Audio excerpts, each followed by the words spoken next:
so let's start giving.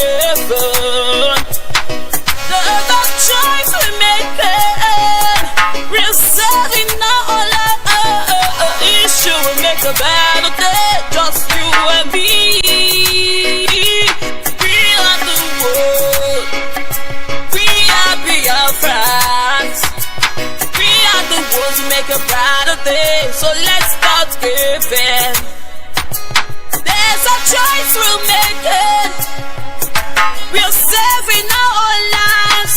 It sure will make a better day, just you and me. Don't be so this matters about me, as I take my time and sing reality. In a struggle, they hustle, they muscle. Why some people that they cannot ever move? All we need is a great nation, which is BIAFRA in our world today. All we need is to be free, freedom to enjoy our nationality. Waiting I see, now so me I use to talk them. Say as I talk them, now so you go understand them. Jubril is my backbone forever. If you like it, make you die, just smoke by the journal. We are BIAFRA. We are the one make a brighter day, so let's start giving. The choice we make, we're serving now all issue will make a better day, just you and me. We are the world, we are BIAFRA. We are the ones to make a brighter day, so let's start giving. There's a choice we make, we're serving all you will make a better day, just you and me.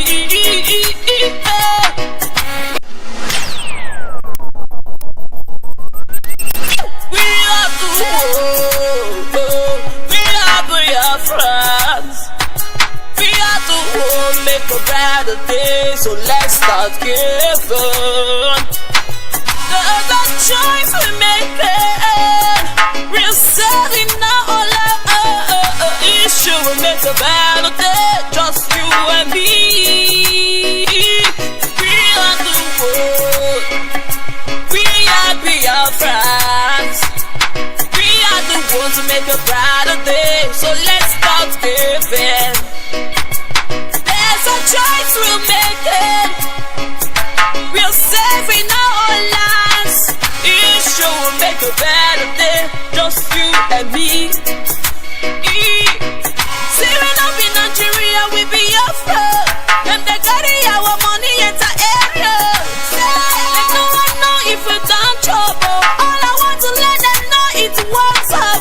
Hey, Chuko them I eat on our side. Everybody we want try go capside.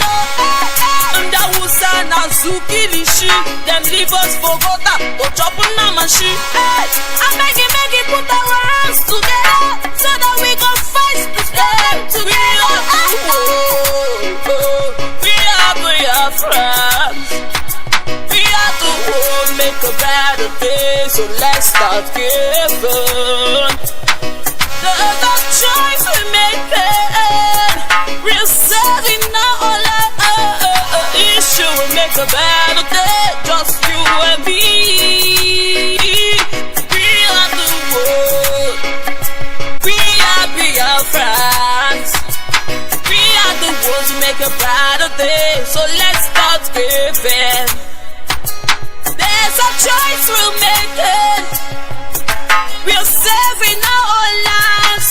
It sure will make a better day, just you and me.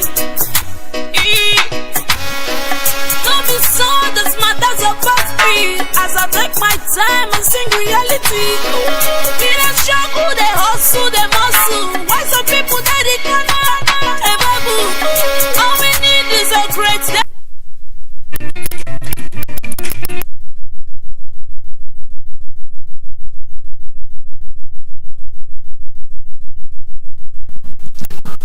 Good evening, great BIAFRANs, wonderful people, beautiful people. I welcome you this evening. Today is the 3rd day of November 2018. And of course, it is the day that Chukwuoki Kabiama have made. And I know that Biafrans all around the world are glued, of course, to their listening device, waiting for this great day. Of course, our Supreme Leader MAZI Nnamdi Kanu, who will be coming up on the top of the hour, being 6 p.m. Biafran time. But of course, we must bring you some prophetic announcements before this expected broadcast comes up. As you know, things are happening in the zoo called Nigeria. People are dying and many more are coming. This is just the beginning. You don't mess with Biafra because Biafra is a spirit.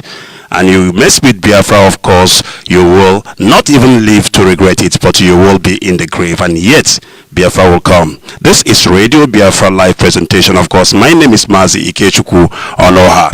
Alright, let's go straight to this prophetic announcement. And of course, after that, on the top of our leader will take up the platform. And Biafrans all around the world will be listening. I'm not a prophet of doom. But when God revealed impending dangers and calamity and said that the church should pray, we should pray, will not because of what people will say and not deliver the message God has given. He said, I've made you a watchman. He said, when I speak or reveal things to you, you don't say it. He said, the blood will be on your head. The government of the day should be very, very careful concerning the issue that have to do with Biafra. If they are not careful, it's going to escalate and there's going to be serious problem in the country. I see serious problem. I see people running helter-skelter from the east to the west, from the west to the south, from the south to the north. And they continue for days, for weeks, for months, and they continue. And that's why the Lord says to tell the government that they should not treat him with just military might. He said the issue of Biafra is not physical, it's spiritual. Biafra is not a person, Biafra is a spirit. I am not saying that I'm in support that the country should be divided. But they should pray, they should treat this thing where it is very urgent. The situation is urgent. And if something is not done, they need to be very, very careful. And when they are dealing with it, God said they should deal with it on a neutral ground. If this is not done, I see blood littered all over the flags of Nigeria. And here again, I see people running helter-skelter for days, for weeks, and for months. And they continue. We must pray. The best thing government should do right now, they should call for referendum and restructuring. And let them see what these people want. Biafra is not all about Nnamdi Kanu. It's a spirit. It's a spirit. And even the spirit of Biafra is beyond, is more than Nnamdi Kanu. If you take that young man away and you say, oh, Biafra is over. No, there are going to be more deadly people, more rugged people that will be dangerous more than Boko Haram if they don't do the right thing. They need to be very, very careful. I'm not in support that the country should be divided, but I'm in support that the right thing should be done. And when God gives a message like this, it's very, very important. And if the people are agitating or calling for anything, you need to listen to them as a father and know why they are crying and what they want. It's not right to declare the people and call the people a terrorist. It's not right. They need to call the people because from what God revealed to me and from my knowledge for the things that has happened as a Nigerian, I have never seen these people taking up arms against anybody or kidnapping anybody or asking for money or cutting off the head of anybody. I've never seen that. Okay? We need to pray. We need to pray. If they are agitating, Nnamdi Kanu might be saying many things. And what he's saying might be correct or not correct. You need to see it from the angle of a spirit that there is a spirit that is this man that has possessed this man. And that is the spirit of Biafra. If you kill him, the Ojukwu who started it died. But the spirit did not die. These people are crying for something. We need to listen to them. Calling them a terrorist group is a sort of provocation. It's not good. The government, God said I should tell them they should call the people and sit with them and talk to them, and peace is going to reign. A If you go to Spain, there is people called the Catalonia. They are like a republic, but they are still under Spain, and they are fighting for their own freedom. They want to go apart. If you go to United Kingdom, there is also the Scotland. Nobody have declared them a terrorist organization. We have people who have gone through the land of Nigeria, killing people who are Fulani herdsmen, and up to now they have not been declared terrorist organization. They have not been declared terrorists. We need to pray. Something is boiling and is about to explode. Let peace reign in Nigeria. Let there not be bloodshed. Government need to do this thing. They need to call for dialogue very fast. Very fast. The time is ticking. Alright, welcome back, great BIAFRANs. Of course, the voice and the prophetic utterances you heard was that of Dr. Chris Okafor. And of course, things are really happening. Alright, let's go to the next one. There is quite a lot of prophetic utterances. And trust me when I tell you, they are all coming to pass. This is Radio Biafra live presentation. And of course, we are live. We are direct. And Chukwuoki Kabiama, he is in control. Alright, let's go to the next one and listen to this very carefully. Begin to speak to me about Biafra, and I'm worried. I stopped somewhere last month, and I'm going to throw a little light on another one, and I pray that the authority concerned should listen to me. And it's a statement: dialogue now, so that you should not be knocking the door for dialogue and there's no dialogue. That's what God told me. I keep saying it. I said there is a spirit in this young man. It is bigger than what physical eye can see. I'm not an Igbo man, I'm a Yoruba man, but I'm speaking as a prophet. I said what I see in this young man is bigger than him. You see the man, the small boy that they call him, what is inside him is bigger. It's not just an ideology, it's bigger. I said, I see an animal. Which animal did I told you last time? I said what? A what? A what? A small puppy. And I see a small puppy going forward. All of a sudden, I saw so many strange wild animals, lion, bear, great animals around the puppy. Then I saw the puppy look back and saw that the animals around him are so many. Suddenly the puppy, what I saw last month is different from what I'm seeing now. The puppy is developing some futures of wild animals. This prophetic word is not to the negative. It's very important. Take the Biafra agitation serious. Dialogue now. Because I see a time, doors are knocked, calls are made. People who are heavy are saying we have come down, but these people are not willing to dialogue again. Please, redeeming the time, for the days are evil. Dialogue now. Dialogue now. I repeat it again. I'm not an Igbo man, but I'm telling you what I'm shown in the spirit. What? I'm seeing great people, important people in this nation coming together and saying, now, okay, we want to sit on the table, let us talk. But the people you want to talk with are saying it's too late. Please, dialogue now. The days ahead are evil. Dialogue now. This is not a cry of a baby, it's a cry of an adult. I repeat it again. Dialogue now. The Bible says, blessed are the peacemaker, for they shall be called the children of God. Please, every authority, there come a time when a revolution is about to take place. The power of God ideology. Please, dialogue now. This is not a time of I have bullets, I have gun, I have bomb. This has nothing to do with bullet and bomb.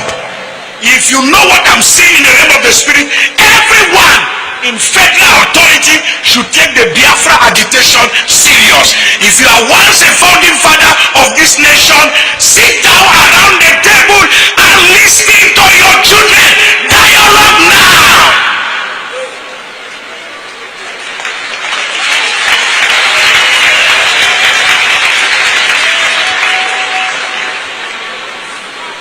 This is not the time to arrest anybody. It's the time to hear the cry of the people. Dialogue now. Because it's going to be the last resultant solution at the end. But when you're asking, when the king come down from his throne and he's saying, I'm ready to talk, and everybody's throwing stone at you, then you will know that it is important to dialogue with honor and prestige and go out, and there is peace in the land. Alright, welcome back once again. It is still Radio BIAFRA live presentation. Of course, today is the 3rd day of November 2018. It is a day that is so sacrosanct, and of course the one all Biafrans around the world, including lovers of freedom, are waiting for. The voice you just heard, and of course the prophetic utterance you heard, is from Pastor Joshua Iginla. He is the one, or rather was the one, that made this prophetic utterances, and of course you know that it has come to pass. And of course we will be going to another one, and of course after that it will be time for us to go to the most important day of or rather what we come to do today, and that is to listen from the prophet mouth, and that is our supreme leader MAZI Nnamdi Kanu. Alright, let's go to the last one. The Lord is saying something to me. Anywhere you are, please. There is a prophecy you are going to carry on. Something is going on in my spirit now. Don't be surprised about this prophecy. I am bringing prophecy to the whole world. Listen to me. Everybody hear me. Everybody hear me.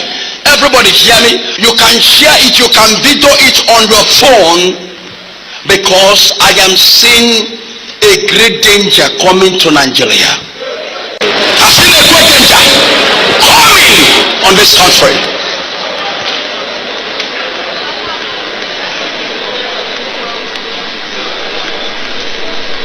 And I see it is too dangerous what I'm looking at. The returning back of Nnamdi Kanu.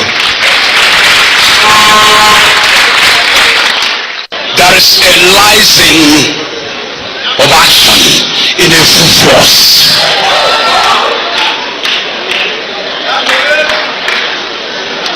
Nigeria, I am speaking to you to know what to do.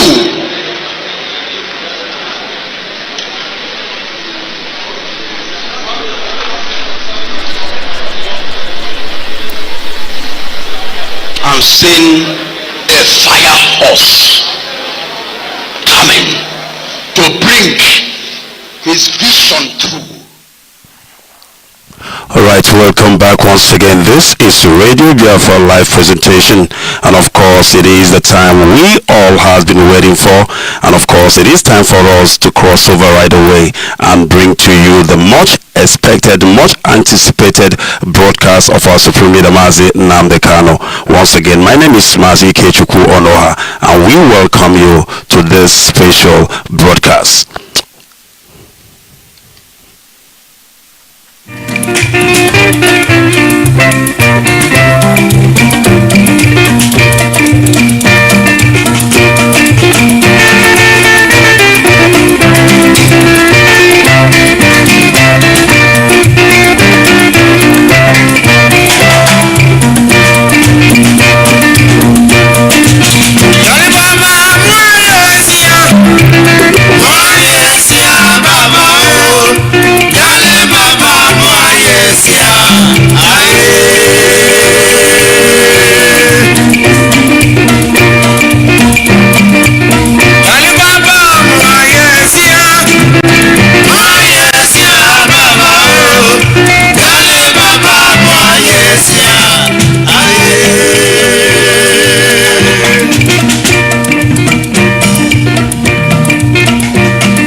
Good evening, wonderful people, great Biafrans, wherever you are on the face of this very planet Earth. We welcome you to a very exciting edition of Radio Biafra Public Address from here in the Holy Land of Israel.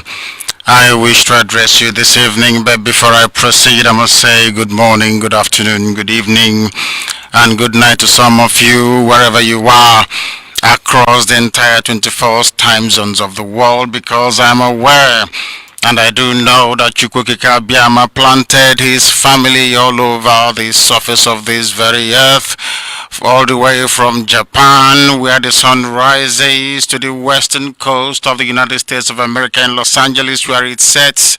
There are IPOB families all over this very world. If you don't belong to one already, I do recommend very seriously that you look for the nearest family and go there to identify yourself, because this is a monumental time. This is a historic period. The time has come for Chukwukika Biama to gather his children and return them to where they belong, the land of our ancestors, where he promised us that as soon as we turn our faces over to him once again, if we remember that we have erred, then he will redeem us. He will salvage us from wherever we are on this very earth and return us to the bosom of Biafra land where we belong, that we may worship Elohim in the finest traditions of the ancients. Once again, I do welcome you. If you have a speaker system, I do recommend that you attach it to your listening device to enable those who are close to you to be able to enjoy the program this very evening. Wherever you are, I welcome you. We are not against anybody, and we can never be. It is customary, it is our duty, it is routine, and it is tradition here for us to pray, to ask for the guidance and the blessing of the Most High upon our lives. My name is Nnamdi Kanu. I am the leader of the indigenous people of Biafra. By the very special grace of the Most High, I will serve my people until Biafra is restored. That is the only thing I want. That is the only purpose for my existence, and it must be fulfilled because it is scriptural. It is my job to spread this very message, and I must do it. That glory and honor may belong to his holy name. I welcome you once again. I am going to pray this evening. This is a prayer that I prayed when I was in the dungeon in DSS. I prayed the same prayer in prison. I pray it every blessed day, and I said to Chukwukika Biama, if you keep me alive, if Biafra is going to come, as you promised that it is going to come, that I will pray this prayer to you all the days of my life. As long as I'm alive, I will pray it. When I occasionally speak to my family, I pray the same prayer with them over the phone. We must honor the Most High and hand over tonight's proceedings unto him, because without him we won't be here. Without Chukwukika Biama we will not be alive. Every blessed day I pray for the safe repose of the souls of our dear departed, that Chukwukika Biama, because of them, may have mercy upon us. We must remember them always, because I do every blessed day, I can assure you. 7 times a day I pray for all of you, wherever you are. I do not fail. I said 7 times every blessed day. I start before the rising of the sun, and I keep praying until the sun sets, that the Lord may have mercy upon us. I welcome you once again, and we must pray. Chukwukika Biama bụ onye kere ihe niile kere eke, onweghị onye kere ya. Eze ndị eze, anyị na-aja gị mma wee na-eto gị, na-ebuli aha nsọ gị elu, because there is none like thee. Oge ụfọdụ m chọọ ka m wee kpee ekpere n'asụsụ ndị Igbo, n'asụsụ eluigwe, kama ama m n'ụwa niile na-ege anyị ntị. I must pray in English language. Make haste, O Elohim, Chukwukika Biama, to deliver your children, IPOB, wherever they are on the face of this very earth.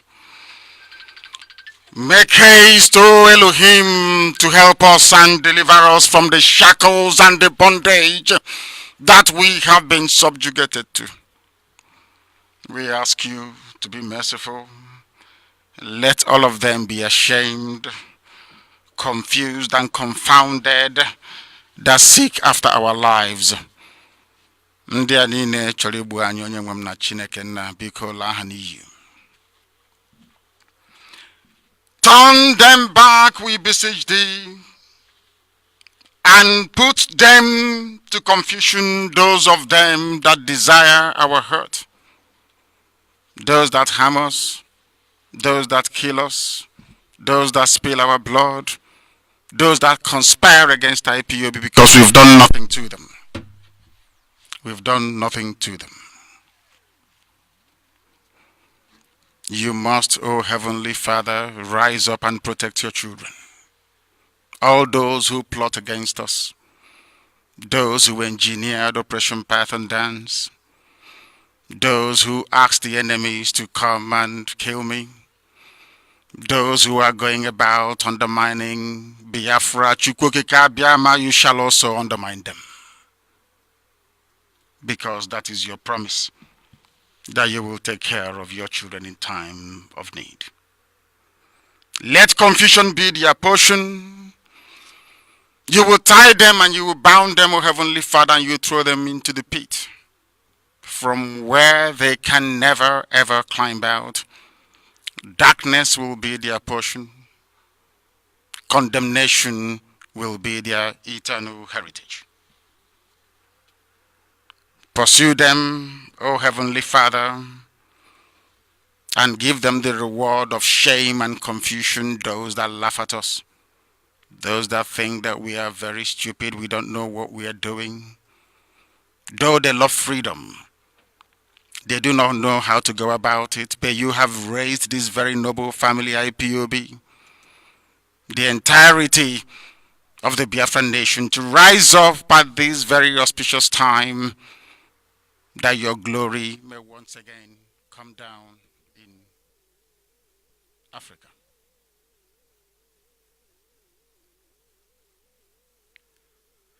Let all those that seek thee, O Elohim, as we do in IPOB, rejoice and be glad in thee. And let such as love thy salvation, we will always say continually, let Chukwokika Biama be exalted. Let Elohim be exalted. Let Adonai be exalted. For we are poor. We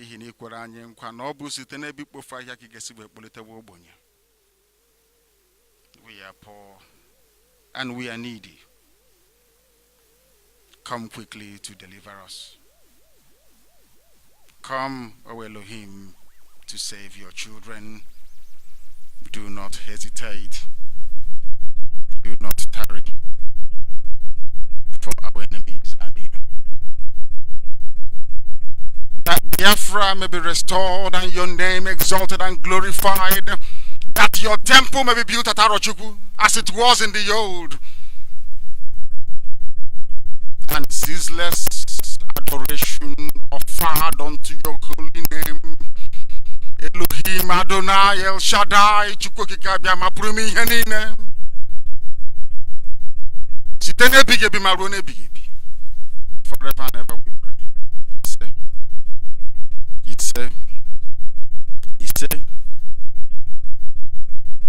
I welcome you wherever you are. We pray and we must proceed. This is a very special evening. I know some of you are prepared and listening very attentively. The masking of Jubril is going to be a collective effort. Because if I sit down here and tell you what I know about that thing in Asorok, that joke of a human being, it may become too overwhelming. You may not be able to assimilate nor grasp the complexities of what I'm about to present. Because of that, I have chosen to face this very series of masking of Jubril. Tonight we are going to start with a preamble, so to speak. And that preamble, I must tell you, is to do with his WAEC results. We'll get to that later. But people are still dying. Our people are still incarcerated, they're still in prison. Thankfully, David Day, one of us, was released a few days ago after our intervention. And we must continue to work very assiduously. We must continue to work relentlessly to ensure that the kingdom of heaven is restored upon the face of this very earth. And it is very poignant because I am doing this broadcast from the Holy Land of Israel. That the glory of Elohim may be manifest in our lives in the darkest place on this very earth, which is Africa, where people do not reason very well, I must say. where we are hoping, whether with the advent and the coming of Biafra, men might be able to reason once again as Elohim intended. Tonight I wish to appeal to everybody, not just to Biafrans, not just to IPOB all over the world, but to every suffering person, every worker, every human being that is in Nigeria. You must ignore the establishment propaganda. All of you must join IPOB effort to boycott 2019 elections, and I will tell you why very shortly. I said everybody. If you are in the middle belt and you want the slaughter and the rage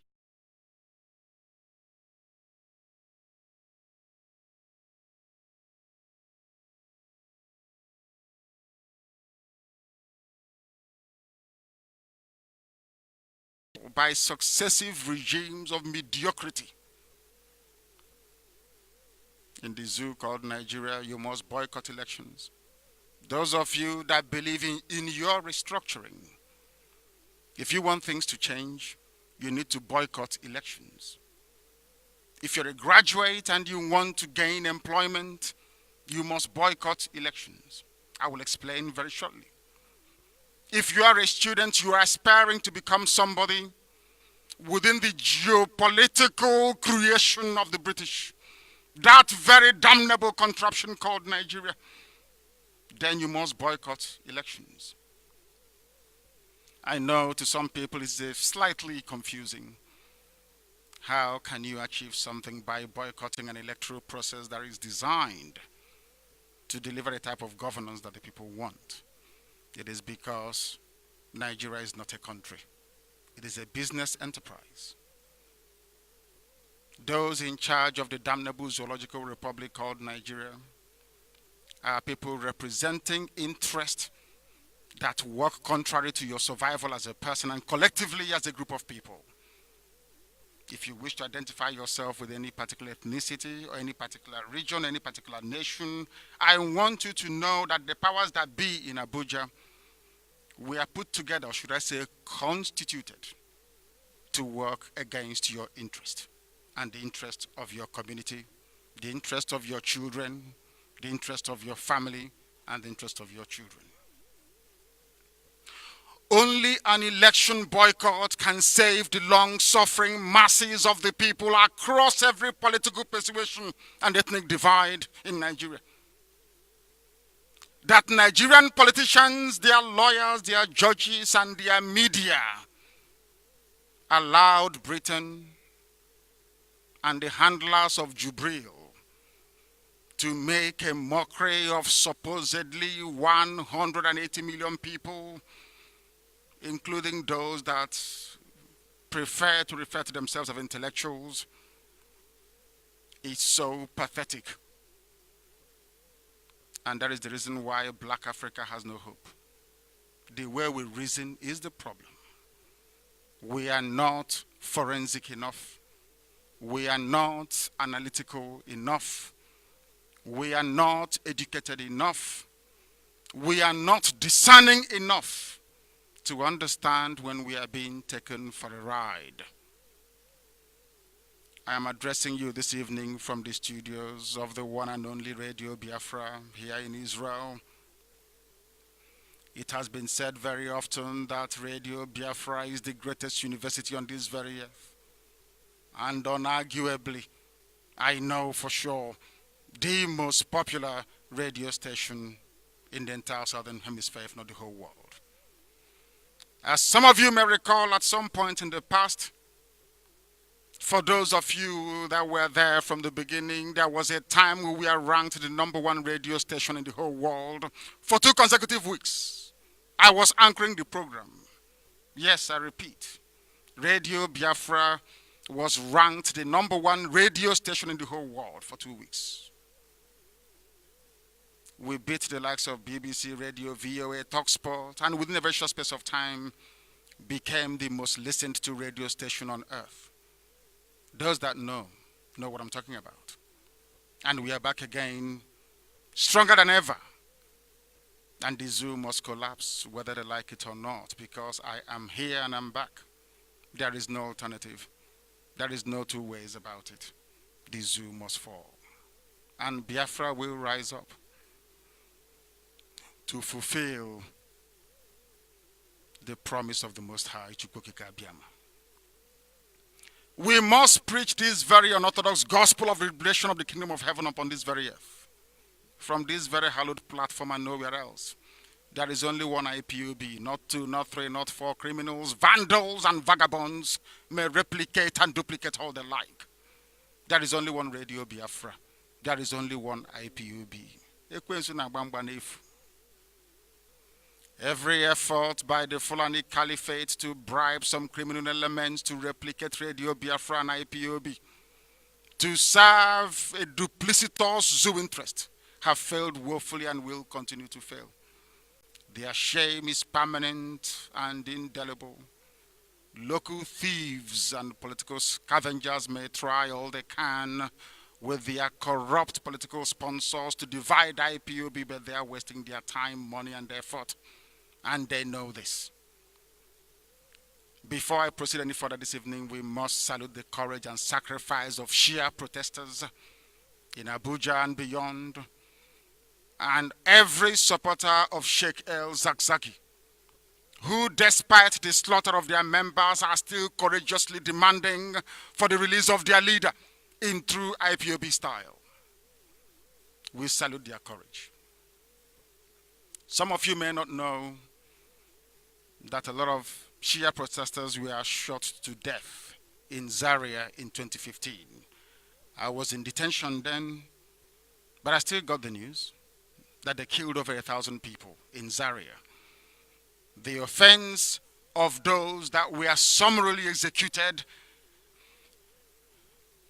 by a very horrible terrorist army, so to speak, because the Nigerian army is they're all a bunch of terrorists. All of them, from top to bottom. The reason why they were massacred in cold blood is because they blocked the road and demanded that Toko Buratai, who is the chief of army staff, should come down from his vehicle to address them. They were killed. There is something I want to tell you this evening. Only yesterday, protesters blocked the motorcade of President Donald Trump, the most powerful man in the whole world. And he simply turned back to use another road. But an illiterate savage like Buratai murdered over 1,000 people because they blocked his way. The saddest part of this whole debacle is that some sections of the media and some, I would say, frivolous commentators supported the killing of Shia protesters, and we're asking, why should they block the road? When I say that a black man in Africa is evil and that is why God is punishing Africa, some of you won't understand, but that is the truth. The heart of a black man is evil. That is why Africa is so backwards. We are very, very weak. We complain about racism when we travel abroad. We talk about how other people treat us, how we are being maltreated in the USA, in Europe, everywhere we go to. But look at how you treat yourselves. Look at the wickedness contained in only one administration, the late Buhari's administration. How they kill people and ridiculously try to justify it by saying that that is what Donald Trump would have wanted them to do, to kill people who are protesting in a democracy.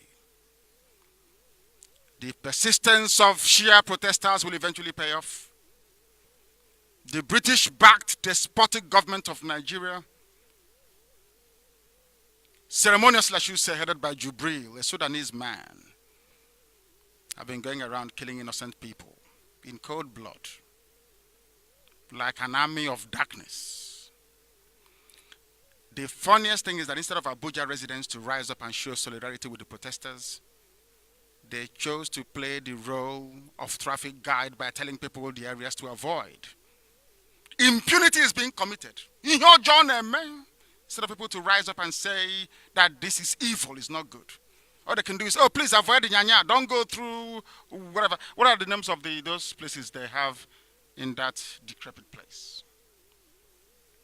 Instead of you to say that what Fulani soldiers are doing is wrong against Shia protesters, all you can do is to say, oh, please avoid this or that area within Abuja for you to be safe. There is no collective consciousness. I always say this to people all the time. IPOB has collective consciousness. If you want to know a town or area that has collective consciousness, you look at Aba, for example. If something happens in Aba people can analyze that very situation and determine if it is good for them or bad for them. If it is bad, everybody will condemn it, regardless of who is affected. If it is good, they will all embrace it. But you have people living in Abuja because Nigeria is not one and can never be one. When it is your people killing other people, you keep quiet. The concentration of the media in Nigeria in the hands of Yoruba people in Lagos, so to speak. I'm not saying it's a bad thing, but they should rise up and do what Delegewa did, to report the truth, regardless of the consequences. What is happening in Nigeria is an affront to humanity. It is a disgrace that anybody should rise up and pretend to even be a Nigerian with the level of evil and horror going on every day. It is unacceptable. No moral outrage, there is no righteous indignation. People carry on as if nothing is happening. And people are being slaughtered. You see soldiers running around the streets, slaughtering people in car parks. People keep quiet as if nothing is happening. That is why God in heaven hates Africa, because Africans are wicked by nature. That is why you have no light, no good roads, no good schools. When you graduate, you cannot find a job, because within you, you are wicked. The suffering of other people doesn't affect you. It doesn't affect you.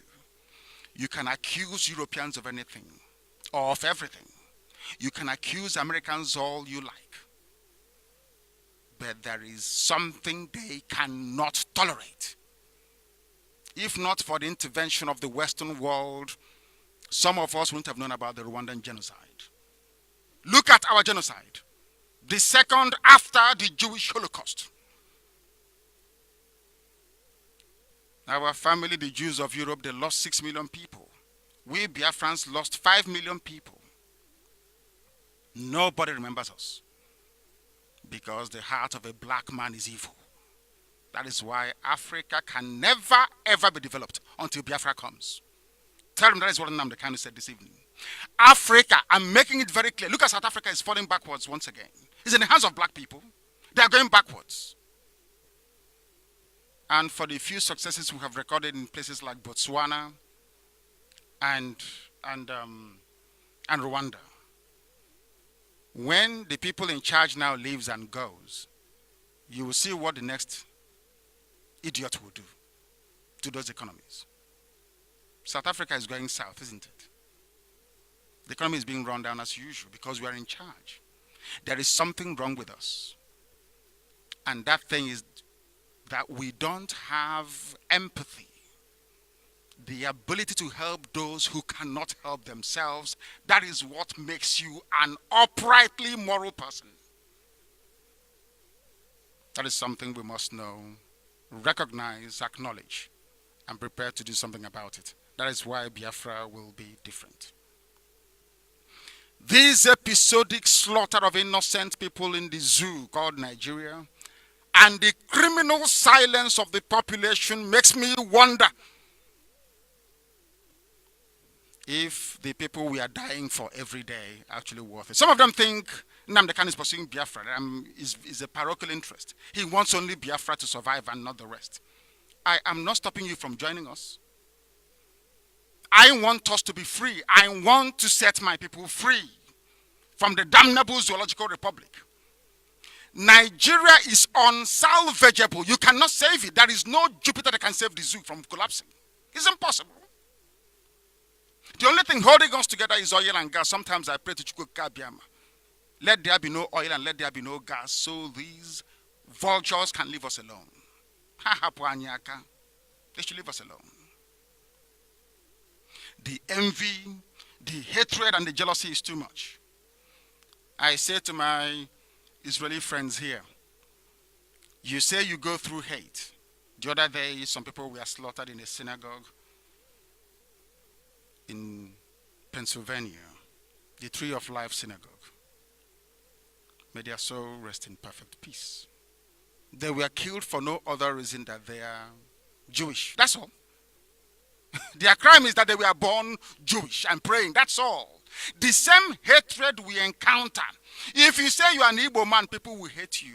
Because of that, even our own blood brothers, Efiki, Bibio, Ishekiri, Isok, everywhere, everybody, even his own Ijo. Some of them say, oh, I'm not, I don't believe in Biafra, because they don't want to be the recipient of the transferred hatred and aggression against Igbo people. People just hate us for no reason. You think you're smiling with them in Lagos, in Kanu, in Kaduna. One day they will call you and tell you don't belong here. The hatred comes just like that, for no simple reason than that Chukwu Biama loves us. That's all. Only Biafra can do what others cannot do in Africa. And they know it. Our detractors, they know it. Those that wish to hold us down, they know it. But all the same, I must thank the United States government for stepping up to demand a probe into the killings and for the Sunni extremists within the Nigerian army to be held responsible for the carnage they brought upon members of the Shia sect in Abuja. As some of you know, I tweeted very privately United States government to take action, and now they have. I am pleading with President Donald Trump this evening and all those responsible for Africa within the State Department to maintain this very pressure until a thorough investigation is conducted and those responsible held accountable. The only crime of the Shia people is to demand for the release of their leader. If anyone anywhere is looking for confirmation that Nigeria is a satanic entity, even worse than a zoo, observe how your average Nigerian appears unconcerned. I've been reading the newspapers. Vanguard, Punch, all of them, Sun, all of them, name them. Guardian. None of them have been able to write an editorial condemning what happened. Washington Post and every Western media wrote an editorial condemning the death of Khashoggi. All of them, everybody, from BBC, IT, everybody did. Even papers here in Israel. Jerusalem Post did. But in Nigeria, you have journalists that sit idly by and watch innocent people slaughtered and massacred. They don't even possess the conscience to say what we witnessed is horrible. May it never happen again. We all carry on as if nothing happened. That is why I call Nigeria a zoo. When the civilized world calls an African person, oh, you're a monkey or an ape or a baboon, we get irrationally upset. But the truth is that the wickedness in Africa in general and Nigeria in particular will even put Lucifer to shame. Wild beasts in the forest cannot be as callous as a Nigerian. The level of wickedness is mind-blowing. That is why a few hundred Europeans came and colonized the whole of Africa. They colonized it and held us down for nearly 400 years and counting. Honestly speaking, Naha Chineke, there is something wrong with the brain of a black person. Something is wrong with us. And unless we recognize it and do something about it, we continue to wallow in our foolishness and stupidity forever and ever. Are you aware that only black Africa, I repeat, is the only part of the world yet to be developed? Ask yourself why. They're asking us to go and vote. And I ask you this evening, given what Nigeria represents, of what use is your vote during elections? Was it not the way you pursued Jonathan? Oh, anybody but Jonathan. Jonathan has to go the same time, by this time, in 2014, the mantra was that Jonathan has to go. Anybody but Jonathan. That's what they were saying. You have all forgotten all of a sudden. You've forgotten how horrible things were then. Now it is that whoever they put in Asorok must go. You know, if we criticize them, if I hit APC hard this evening, they say PDP is sponsoring Nnamdi Kanu. I hit PDP, they will say APC is sponsoring them. Do you see how crazy they are? Do you see how demented they are? But we must continue. Of what use is your vote during elections when a certificate-less imposter, I said certificate-less, because he has no certificate, is the one presiding over the executive arm of a government that can't even obey a simple court order. The least the cabal could have done, because there is a cabal running the zoo, supported by Britain. I tell them the truth. Headed by Abakari, Ali Monguno, Dan Ali Mansour, El Rufai. They are the ones that run Nigeria. They are the ones that brought in these impostors to pretend to be Buhari when they know that Buhari is dead. That person there, Jubril al-Sudani, from Sudan that they brought, that thing there cannot speak Fulfude, which is Fulani language. He can't speak it till tomorrow morning. Ask him to come out tomorrow and speak Fulfude for you. He cannot speak it. Ask yourself, why haven't they held any open live press conference with journalists asking him a question? That's why I said if I sit down here and give you all the facts, you may not appreciate it. I want everybody to join us as we do this research together. I have the results, but I also want you to discover it yourself.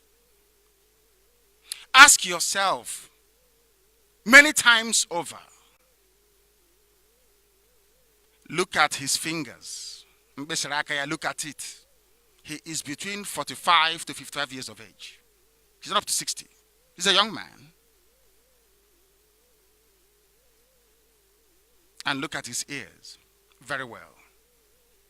And you will know that you are looking at an impostor. But because of fear, because of the conspiracy that Fulani must rule, everybody in the zoo kept quiet. You know what they're saying? Oh, don't say anything. Oh, if we expose this man now to be a fraud, all the credit will go to IPOB. People will say, oh, Nnamdi Kanu is correct, and because of that, the zoo must divide. Please don't say anything. Including PDP, they know. But all they care about is to go back into office and be looting as usual. APC is hopeless because they have come to execute a well-planned Fulani agenda of Islamization. Everybody knows that. Who doesn't? Are you foolish? You don't know? Look at how many people we are slaughtered in Biafra land because we are demanding for our freedom. How many people we are killed in the Middle Belt and communities taken over, villages razed to the ground. Any international commission of inquiry, the answer is no. Are you people still talking about it? The answer is no. What do you think they are doing it for? Miyetti Yala is one powerful group of cattle herders that every president must be their patron. Do you know that Jonathan is, till this very moment, a patron of Miyetti Yala? So is Buhari, or so was Buhari before he died. And I'm sure Jubril as well. All of you are there looking at this impostor. You know he is not Buhari, but all of you are pretending it is Buhari. Buhari is bald. You saw the picture on his certificate today. He's bald, isn't it? Ask this Jubril to remove his cap tomorrow morning. Kosoba. He has a full set of hair on his head. Ask him to remove his cap now. If he's Buhari. Buhari is bald, isn't it? There was a picture that Buhari took when he was alive, wearing a dark suit, without any cap. Ask this Jubril to wear a dark suit tomorrow, without any cap. You see what will happen to the zoo. They know that Nnamdi Kanu unmasking Jubril will collapse the zoo. That's why, part of the reason why they came to kill me. Because when that nonsense came back, I told them this is an impostor. Before anybody knew, I knew his name. I knew his name and I called him by his name. They wanted to eliminate me. Go and do some research yourself. We black people, we are mentally lazy, intellectually very lazy. Some of them come up on television or radio to bamboozle you with a convolution of words in English language. And you fall for the trick. That somebody can speak good English doesn't mean they have common sense or that they have the courage to stand up and speak up for what is right or in defense of those who cannot defend themselves. That certificate impostor who cannot obey a simple court order, they should send him back to Sudan before it's too late, because I'm coming. And they know it. They're not foolish. That is why they paid all the media to go silent on any issue of IPOB, BIAFRA, or Nnamdi Kanu. For the past few days, what they did was to manufacture one idiot that says he's a lawyer to file a case in the court. You see how foolish they are? Saying they are going to hold a few people responsible for aiding my escape. That was how they put it. They didn't say they came to kill me. Nobody said that, no. But you see how daft they are. When we go to court, and I hope they do, no matter how intimidated any judge may be within the bench of the judiciary in Nigeria, they will ask questions. Did you say he escaped? They will say yes. Why did he escape? That's why. That simple question will unravel their stupidity before the whole world. So we are waiting for them. And they know it. We must proceed. This is Radio BIAFRA for joining us for the very first time. I can't think that people may be joining us for the very first time today. But if you are, you're welcome to a very special edition. This is how we do it here. We don't do things the way others do it. We are Radio BIAFRA. We create our own niche. Because we are the children of the Most High, blessed from heaven. There is nothing any human being, we are special. There is nothing anybody can do about it. Some call it hubris, that we are very proud and arrogant. Chineke goziri anya gozi. What do you want me to do? Kumu Chineke ka anyị bụ.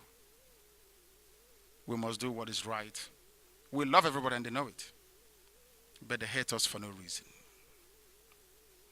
The cabal should save themselves international embarrassment by sending that thing back. How many times have the court said that IPOB should be paid compensation they've not paid?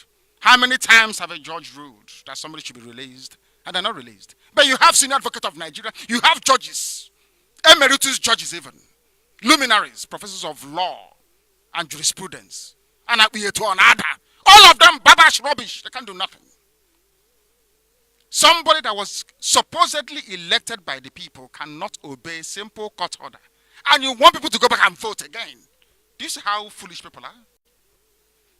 What is the meaning of democracy if somebody you voted for cannot obey a simple court order?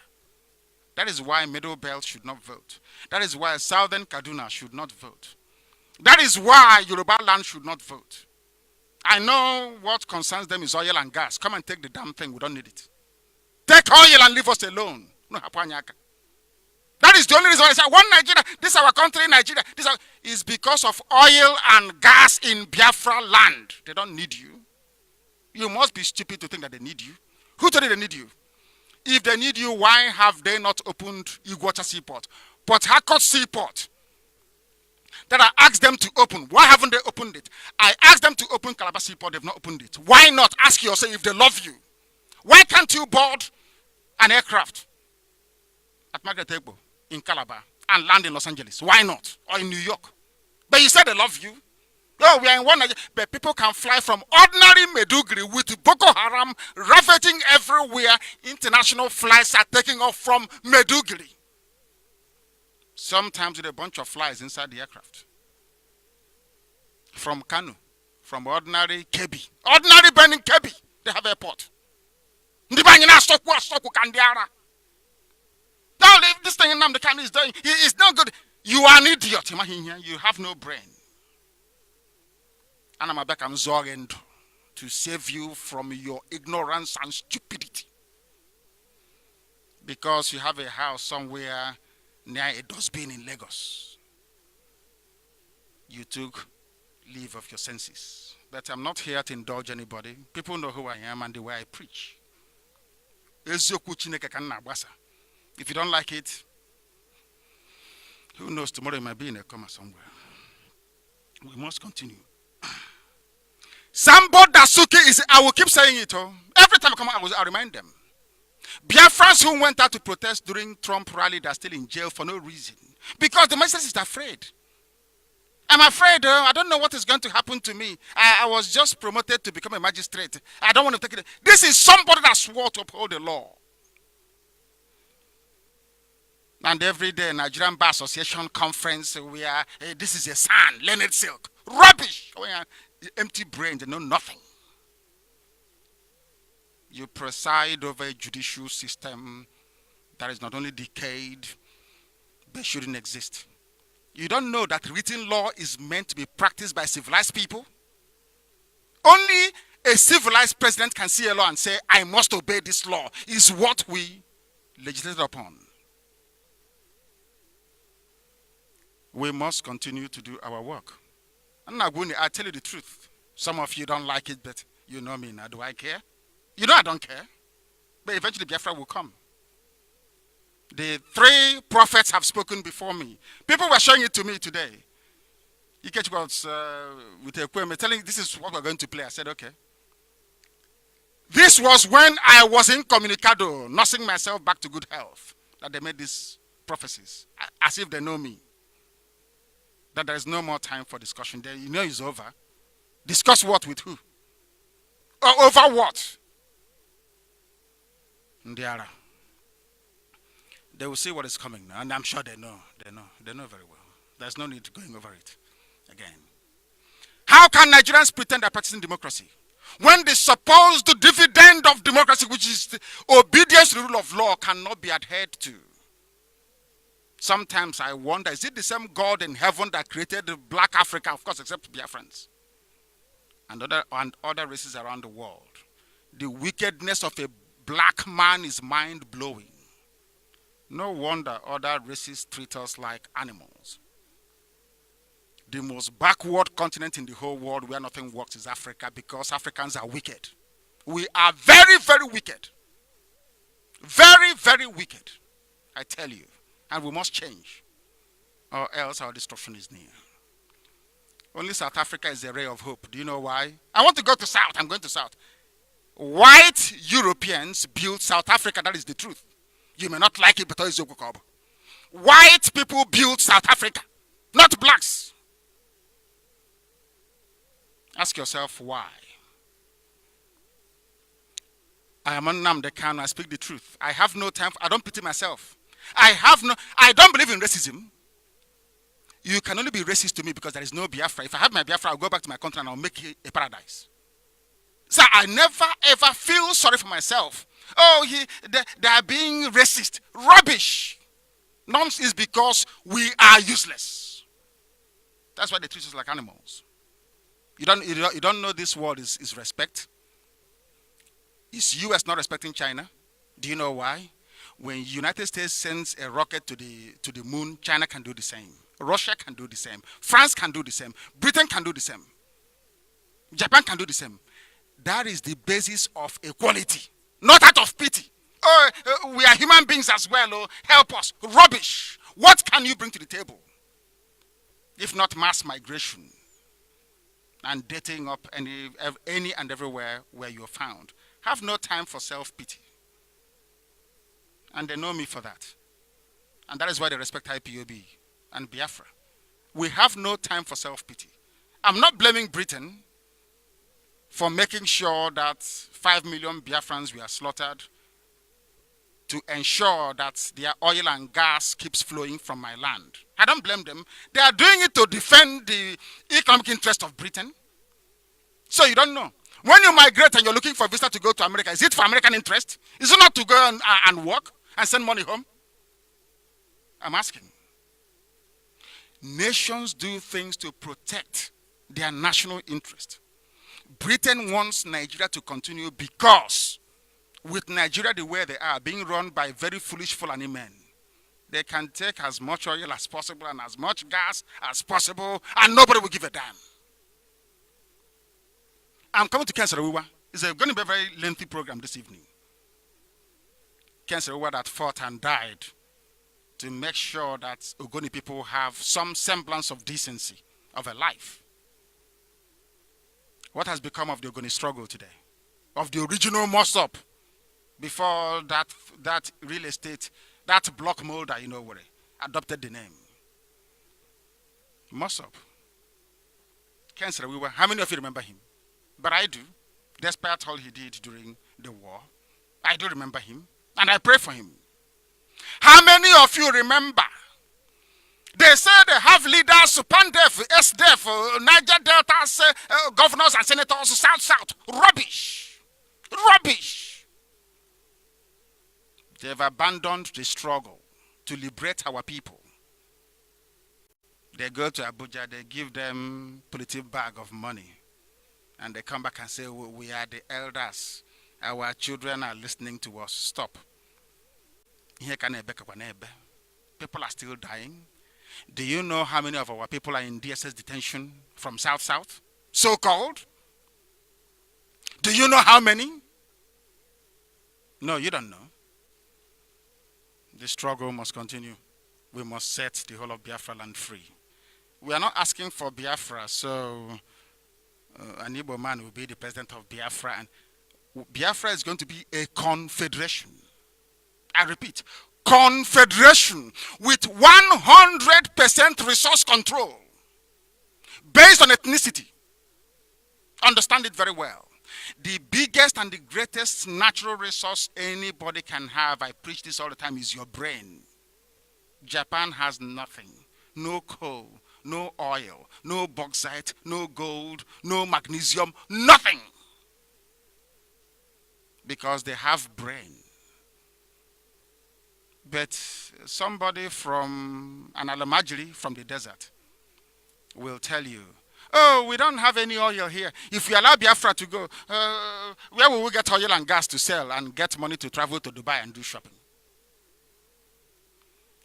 I will tell Biafrans to give them oil for free. When Biafra comes, we will pipe oil to everybody. If you need it, we'll give it to you.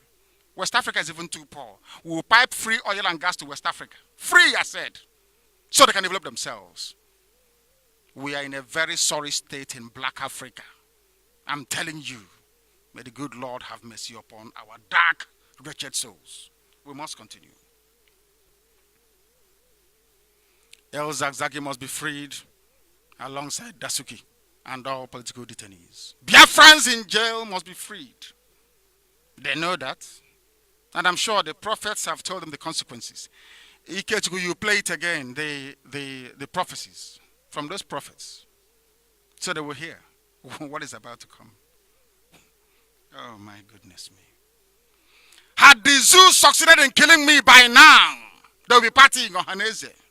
Igbo governors and failed agitators turned property tycoons, they'll be celebrating. And then you remain in misery. Enugu, Iguacha, that's Port Harcourt Expressway, not built. Enugu on nature, not built. No second Niger bridge, nothing is working, no schools, nothing is functioning. And I call you, vote for Mr. A or Mr. B, things will be better. Obi is going to be the VP, vote for him. When Ekweme was there, what happened? Look at Yoruba people. Is Oshibajo not a VP? What is happening? In fact, it was the time they allowed Oshibajo to become the VP that they recorded the highest suicide rate in Lagos. Maybe you want, as somebody wrote today, maybe you want people to be jumping off Niger Bridge. as soon as Obi becomes vice president. That is inconsequential. If we know what we are supposed to know, if we have the courage, or should I say, if we had the courage of our conviction, by now we will say, if you don't change the constitution of Nigeria, if you don't restructure, if there is no referendum, we will not vote. That is what will make them change. You're not voting for them. So you don't know that. It's simple common sense. Doesn't mean people are so stupid they cannot reason. Compel them to make the change, then people will go and vote. It's not too late. They can recall the Senate and pass emergency bills. It's called doctrine of necessity. Simple grammar. Doctrine of necessity. You recall the House and you legislate. You throw that useless thing Abdul Salami put together called the Constitution into the dustbin. And then you sit and ask the people, what type of country do you want? That's for them or not for us, because we are going. We are Biafrans, we are going. I'm only helping them. Just help. If you want a change, if people from the Middle Belt want the Fulani slaughter to stop, if you want Fulani to stop stealing your land, don't believe the lies by voting in another Fulani man. Somehow things will be better. That is rubbish. Absolute bunkum. Things go, it will go back. Look at what they promised you. When Obasanjo was there, he left. Yaradua came. Jonathan was there. Go to Jonathan's village. It's not the same thing as it was in the beginning. What changed in the Niger? I'm asking. Was Jonathan not there for years? What changed? Tell me now what changed.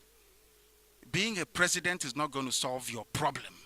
The president coming from your mother's village is not going to solve any problem. What solves the problem is the collective will of the people to demand for the positive change. That's the revolution. That's the only thing they can understand. Some of you will go to your church tomorrow.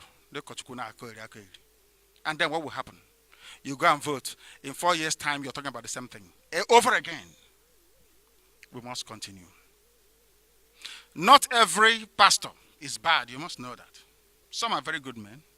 Very good, decent, God-fearing people. Such people I want to listen to. When they preach to me, I can listen to them. There are genuine, honest men of God, and I respect them. And they know themselves, because I speak to some of them. Good Christians, honest people. They will stand on the truth and they preach the truth. Not the rest. Any Ajib, any government in power. We must continue. The extent of the evil in the zoo is what we are seeking to purge from our land.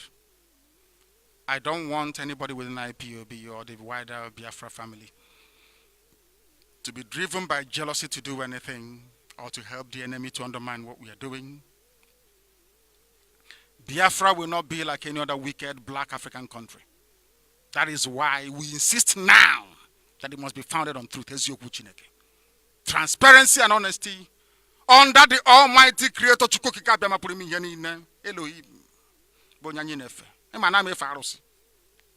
Heaven forbid I worship idol. Any day I do, I will die anyway. It's very clear. Anything else, I will not be a part of it. My prayer tonight is that if Biafra is going to be as evil as the zoo, Nigeria, let Biafra not come. If Biafra is going to be as wicked, where a government will be killing people and everybody sits down quiet, not doing anything, let there be no Biafra. We want the kingdom of heaven on this very earth. Accountability in its finest traditions, openness, fairness, and justice. The same way the ancients did. That was why the Igbo man, regardless of how big they were, they never conquered anybody. We never forced anybody to speak Igbo language. Nobody. Instead, we were the ones copying from other people. Because that is how we were created. We're not looking for anybody. The same thing with Israel, I tell you. Everywhere Israel occupies in this holy land, go to the scriptures, it's there in the Bible, go and read it. The same thing with we Biafrans. We don't take what doesn't, but just that we are hardworking, that's all. And we are blessed. Some say because they are anywhere they come, they dominate. It's a gift now from God. Are you going to take it away from us? Don't Jews dominate wherever they go? Is Einstein not a Jew? Is Rockefeller not Jewish? Is Rothschild not Jewish? All the banks of the world, from Barings Bank to Solomon Brothers, not Jewish? Because God blessed them. Why should you be jealous that God blessed somebody? Maybe they might bless you in another way as well. Maybe as an alamajiri, who knows? I don't know. Jealousy cannot get us anywhere. We need to work very hard. As some of you know, I have come to this now. Jubril was issued a brand new certificate by WAEC. Just like that. That's a miracle. I thought he was, does he go to Pentecostal church, Jubril?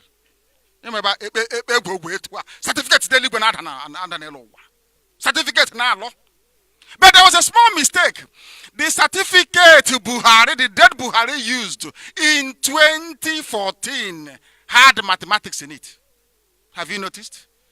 As I go on this program, I give you assignment. I want every Nigerian, because in IPOB we're all detectives anyway. If you lie to us, it cannot last 5 minutes, we expose you. I want every Nigerian to become a detective. Maybe that way your brains can click into gear, you can begin to reason a little bit. How can you give us a certificate in 2014 that had mathematics in it? And the one you are bringing us, you showed us yesterday, there is no mathematics. Not only should WAEC be jailed, everybody that works with WAEC, both in Ghana and in the zoo, must be in prison. The same thing with INEC. Whoever accepted the original Buhari result in 2014 should be jailed for perjury and for lying, for deception, for manipulation, seeking to influence elections. Can you imagine somebody with Buhari's level of illiteracy, an Igbo man, or maybe even any other part of that zoo, coming out to contest for election? Hey, Yoruba media will tear you to pieces. But Tinubu owns TVC.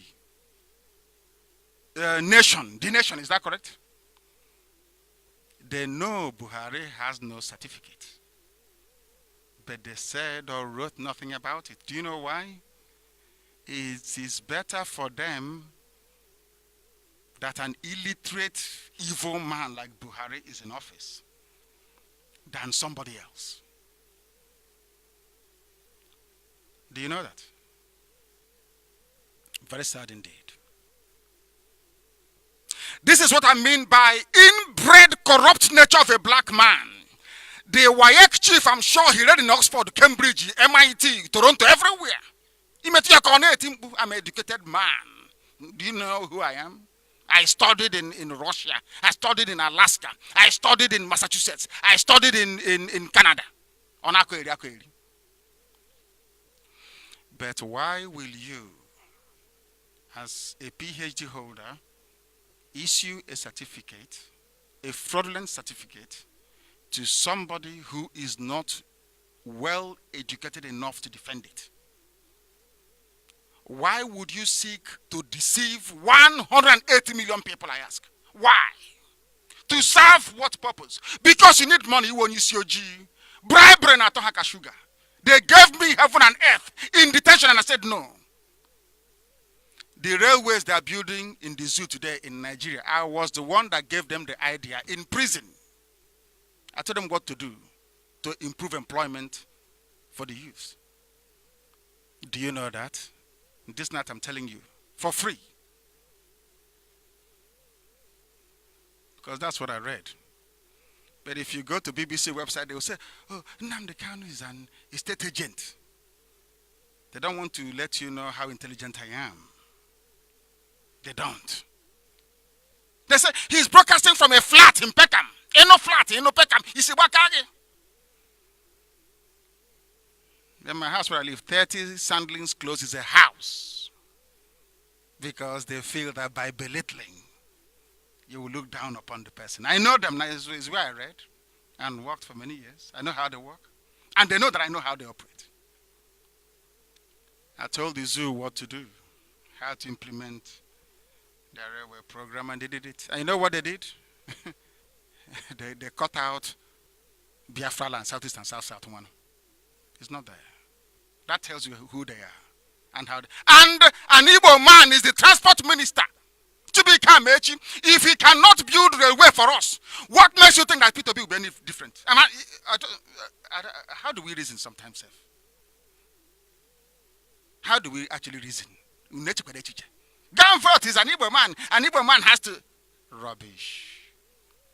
Gosanya Kambage, tell us what you're going to do when you go there. In concrete terms, instead of them to join IPOB, boycott the elections, and you will see change immediately.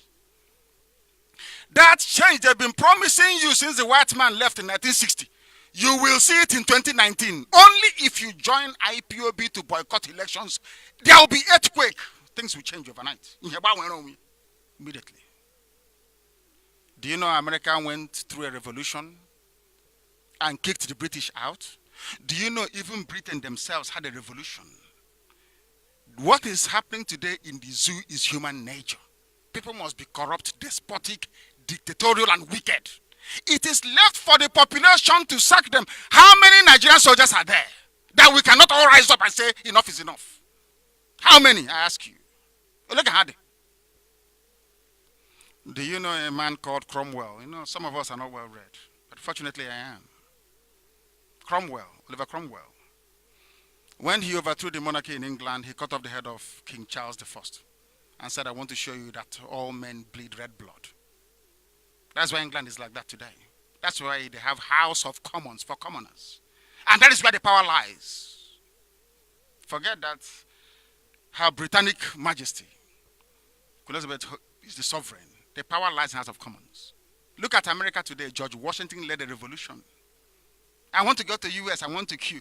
But Nnamdi Kanu is doing exactly what George Washington did. They say, they should kill me. But you want to visit to US. And now they have banned, I don't know if they've succeeded in banning child, childbirth citizenship in America. Did France not have a revolution? Marie Antoinette was behaving exactly the same way that Frank Cabal are doing today. All and all. She was guillotined. Was there no revolution in Russia? The Romanovs were swept away by the Bolsheviks. Revolution. It is in human nature. When things are so rotten and so bad, a revolution is needed to set things right. And Nigeria is due for one. If you don't want to fight and shed blood, I'm not asking you to fight anybody to shed blood, no. A quiet revolution, velvet revolution. Tell them you will not vote. You will see change overnight. They will write the constitution one night, they will write it. That's what needs to happen. I hope we're all okay. Is that correct? Jubril Obagoso, has he run away? Because I'm coming to him. I'm understanding that they're preparing but I don't know what they're going to do with him. Because the zoo must collapse. It must collapse. A man without basic certificates have suddenly acquired one. Because power doesn't reside with you people. They think that every Nigerian is a fool. That is why they can bring certificate overnight. And flash in your face. By tomorrow night, Chinese will carry it. Chinese will say it's valid. 59 senior advocates will come out and say he went to War College in America. Allow him to. But the requirement says secondary school certificate. It doesn't matter if you have PhD, it's irrelevant. Where is your secondary school certificate? Buhari had none before he died. Because he died touching Nnamdi Kanu, immediately. Watch what is going to happen in Igbo land. Everybody involved in Operation Patronus is going to die. I can't help them. They will perish. Buhari, do you have certificate? The answer is no. If you don't have it, everybody deceiving Nigerians from day one will go down. Nigeria cannot exist. As at this evening, this night, it shouldn't exist. Because you voted for somebody from Katsina State. Fortunately, by the grace of God, he was dead. They buried him. He died and they buried him in Saudi Arabia. They did not go back to Katsina to bring a replacement. They did not allow Osibajo, the VP, to continue. They went to Sudan to go and clone somebody. Spent money, extensive plastic surgery on the young man's face. Look at his fingers. Go and check every picture. Look at his fingers. I'm older than him. There's wrinkles now on my hands.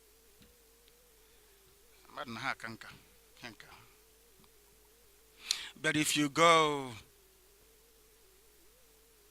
to look at the pictures of Jubril, you will see there is a young man.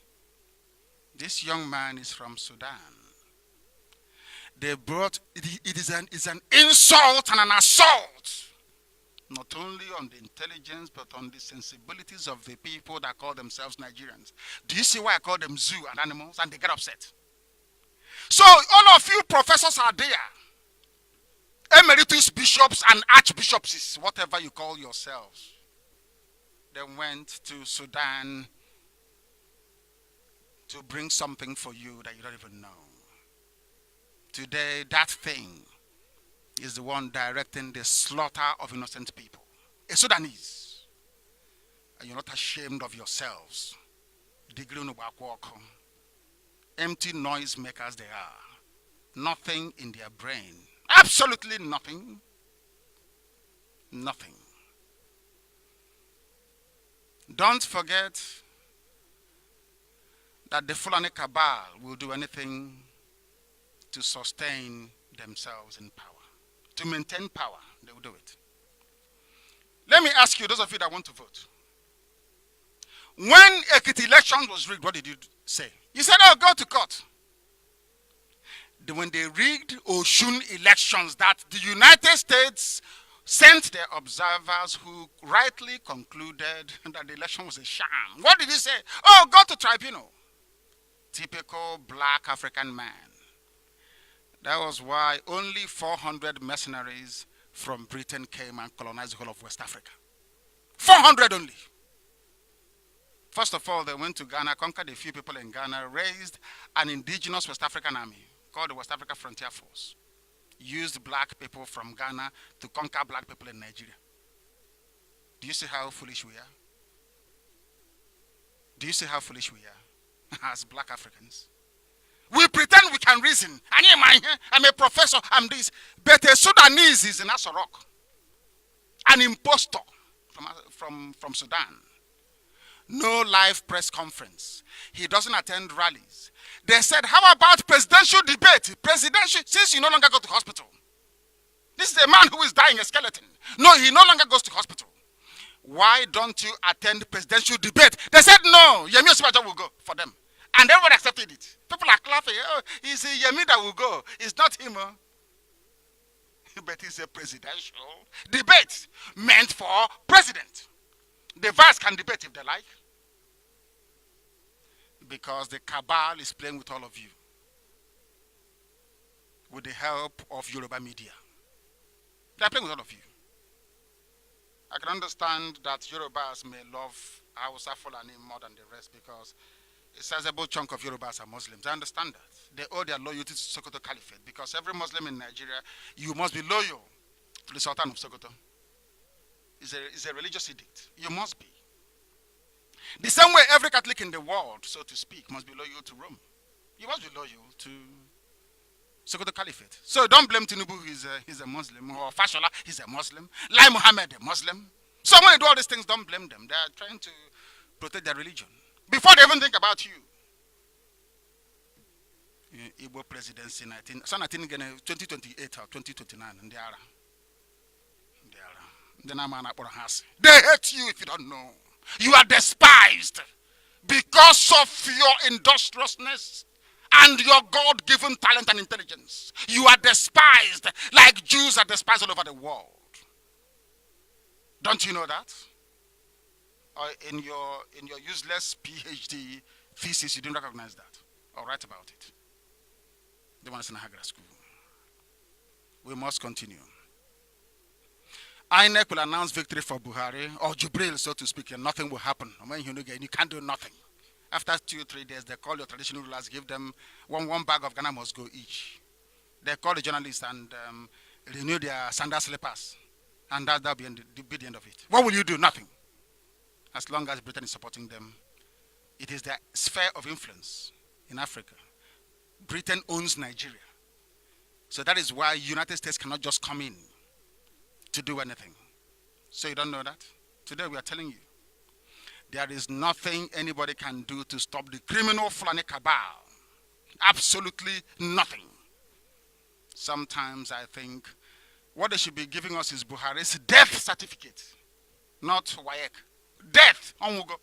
They should give it to us. The death certificate. Trump asked us to shoot dead Shia protesters. Very hopeless entity. I'm sorry to say, but Nigerians are so dumb that I don't even know if their spirit will ever. I hope they rise from their coma after tonight's broadcast. They will say, oh, but he's insulting us. He's insulting us. But Americans, the South, how can I put it? Let's say, the American plantation owners took you or bought you as slaves in America today. You want to go to US. You want to go there to go and give birth so your child will be a US citizen. Why don't you say to them, I won't go to US because our ancestors were humiliated and insulted. If you feel I'm insulted, it's because I want you to think and reason and be better.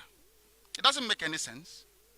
You travel to places where you're being held down, like the animals that some of us are. I'm being honest with you. But if Nnamdi Kanu says something, it becomes a problem for you. Because you are black and I'm black.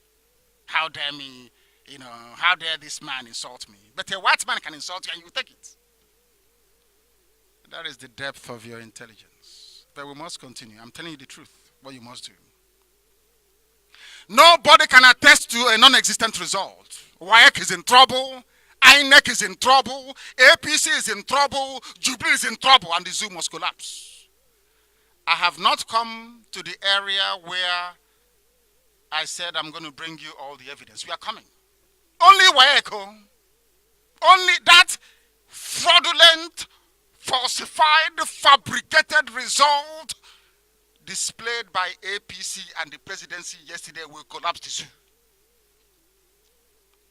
Helen, who lied to who at what point? Who knew the certificate was fake? Who forged it? Which Oluwole operative? You know Tinubu is in Lagos, isn't it? Very close to Oluwole. How about Tinubu no one? Oluwole. Forgers. They want me to be in the same country with people who are natural born criminals. You forge certificate to give to a dead man buried in Saudi Arabia being impersonated by a Sudanese in Abuja. Does that make any sense to anybody? Does that make any sense to anybody, I ask? I seriously do not think so. We have pastors, we have clergy, we have elders, opinion molders, elder statesmen, traditional rulers, intellectuals. They are gathered together. They called Buhari integrity personified. Mr. Integrity. But in fairness to them, Buhari is dead in Saudi Arabia. Nothing left of him apart from skeletons. Of course, his bones. His skeleton, I should say, because I have to be grammatically correct. His bones are the only things left.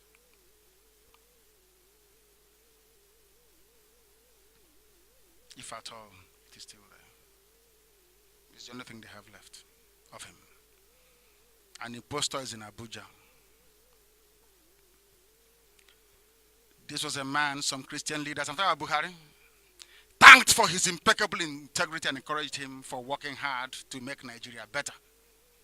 Even on the face of overwhelming and contradictory evidence. This is a man millions of Nigerians are campaigning for and ready to die for. Even WAEC, the Apex Exam Board, have now dispensed with their integrity. Buhari, Jubril, I must say, the cabal, Abakari, that is the main man. Can they talk? Red, can they talk? Siberia. I told you we are unorthodox. If you come here expecting State of the Union address, I think you're mistaken. Here we tell you the truth raw. You may not like it, but that is no business. We keep on keeping on, as my deputy will say. Shameless, dysfunctional old men celebrating the death of a soul of a nation, somebody wrote. A nation that runs on the wheels of no values, driven by greed, avarice, and gluttony. Nigeria is run by a cabal. It's either APC cabal or PDP cabal. You know what they do? They start early. They recruit their replacements. People who do not have any soul nor conscience to support them. They indoctrinate them and initiate them into calls and make them governors, senators. That is why when you complain you don't have any light, they kill you and nobody will talk. When you say to them you are not obeying the law, they kill you. When you go to a court of law and you say to a sitting judge, I have not done anything, there is no evidence to convict me with, the judge will tell you in your face, my hands are tied. If they can tie the hands of a judge, imagine an ordinary person, what they will do to him. My hands are tied. A judge, my hands are tied. A judge, I have come to you, I have run to you for help. My hands are tied. So says her lordship. And that's the end of it. And you're going down. Nobody will write about you. Journalists in Nigeria will not write about you. Some of them are good, I must say. Very conscientious. God, you know, not everybody can be bad. In every circumstance, in every situation, you have good people and you have bad people. There are good, honest people. In the mold of Delegiwa, a man I respect so much. A man of immense honor. When you talk about unimpeachable integrity, it is Delegiwa. Unimpeachable. Unimpeachable. I still remember him because I'm old enough to remember. But even Aisha Buhari cannot remember who Delegiwa is because I'm older than her. But I'm a young man and she's a first lady.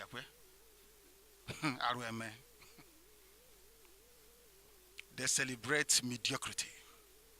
The soul of Nigeria is dead. It died yesterday. As they brought out that certificate, Nigeria collapsed immediately.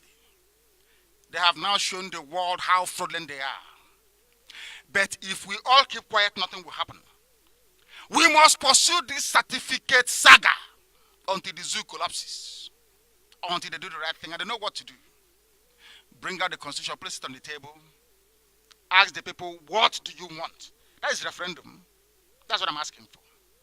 As simple as that. Some of the people that helped the late Buhari to Aso Rock, intellectuals, and they know more than everybody else. They know more. The intellectuals, they come out on TV and on channels. Because of that, the intellectuals. They borrow money from the bank and they rent a house in Abuja. The intellectuals. DCOG. We must continue. We must. They call themselves intelligentsia, intellectuals, academics, thinkers, and elites. They are the elites.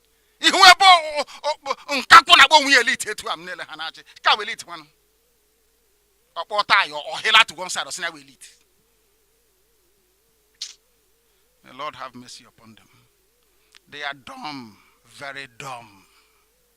They lack vision, foresight, and the sense of judgment. You remember Obieze Kwesili? Jonathan must go. Fela Durotoye, they call him. Even this Atiku Abubakar left PDP for APC. Now he has gone back to PDP. So you went to APC to pursue Jonathan. Now you came back to PDP, take the ticket. This is America wonder. Politics in the more baboons doing politics. Remember Donald Duke? Even the Kingsley Mogalo. Nobody asked Buhari, where is your certificate before you continue? Because that is a requirement for my neck. We remember my good friend, Pastor Tunde Bakari, Pastor Sunday Adelaja, and our dear brother, our very dear brother, Father Ejikem Baka. Even Yemi Osibajo, a PhD holder. Look at how Nigeria was when Osibajo was running it. For those few months. For just few months. When somebody who is genuinely educated runs a country, you know. Damn David West. Even our dear professor, the most intelligent of them all, Professor Wole Soyinka, he was campaigning for Buhari. Even Reverend Chris Okoti. Black people. Hi. Oh dear. The brain of a black man. Unbelievable. That's where our problem lies. In our head. Our brain is not functioning properly. But here we reset it. So it can reason and critically appraise every circumstance. That's why we are different. That is why Radio Biafra is the... Oh my goodness. I don't know how to describe it. If you listen to us, you must reason. You must. These people actually believed at some point that Buhari had what it takes to lead Nigeria into a first world. A man who is a third world man is leading a country to a first world. Is that possible? He didn't go to school. He's a child rapist. Buhari is a child rapist, and everybody knows that. How can he lead you to a first world? Are you blind that you cannot see? When I preach now, Deutsche Welle in Germany will say I'm a racist. I'm not a racist. Do you know of any Fulani philosopher? Any Fulani person who has ever written a book, an author? Do you know about a Fulani musician? Oh, yeah, I think there was one that sang against me. That said they brought me to destroy Buhari. And I've done Buhari is dead. For daring to touch me. For daring to touch me. Nothing good can come out of them. And I said before and I will say it again. It is time for a revolution. Not just for IPOB, not just for Biafra, but across the board. If you want positive change, if you want your children to graduate and have a job to go into, if you want proper infrastructure, not one based on false promise after false promise, if you want, I'm ashamed to be saying this, if you want good roads, electricity, ordinary running water and not borehole, believe you me, join IPOB, and by this time next year, you will see the difference in your lives. Boycott 2019 elections. Also, by Benin, they will start asking themselves questions. They will now listen to you. A politician only comes to you once every 4 years to ask for favor. The rest of the other time, in between, he doesn't know you. His convoy is about 50 cars with a siren or sirens blaring all the time. People are sending me pictures of Buhari. And you know, as an army commander, all of a sudden he's now alive. No more medical trip, no checkup, not even any checkup.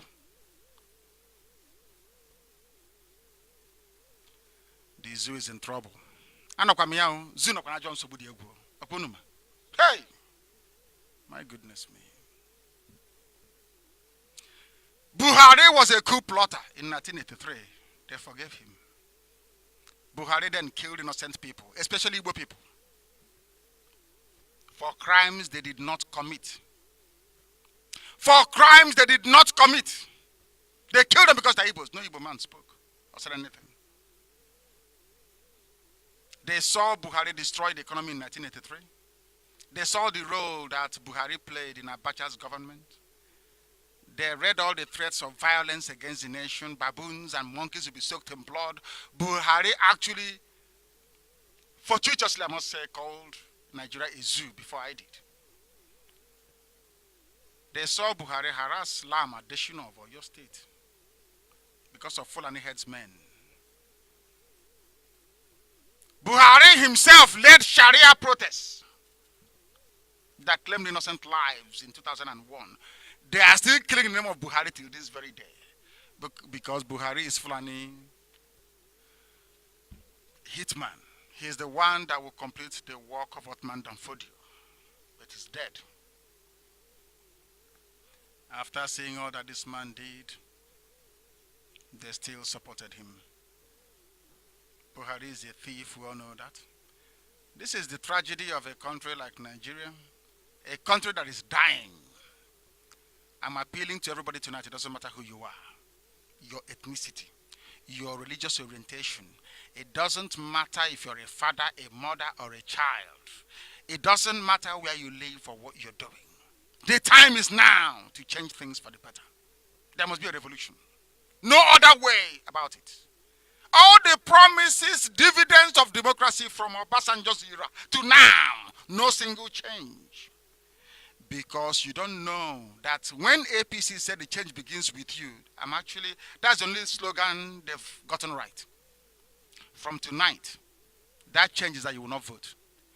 You need to change from something to something for change to be effective, isn't it? You've been voting all your life, nothing has happened. For once, listen to us, listen to IPUB. Do not vote.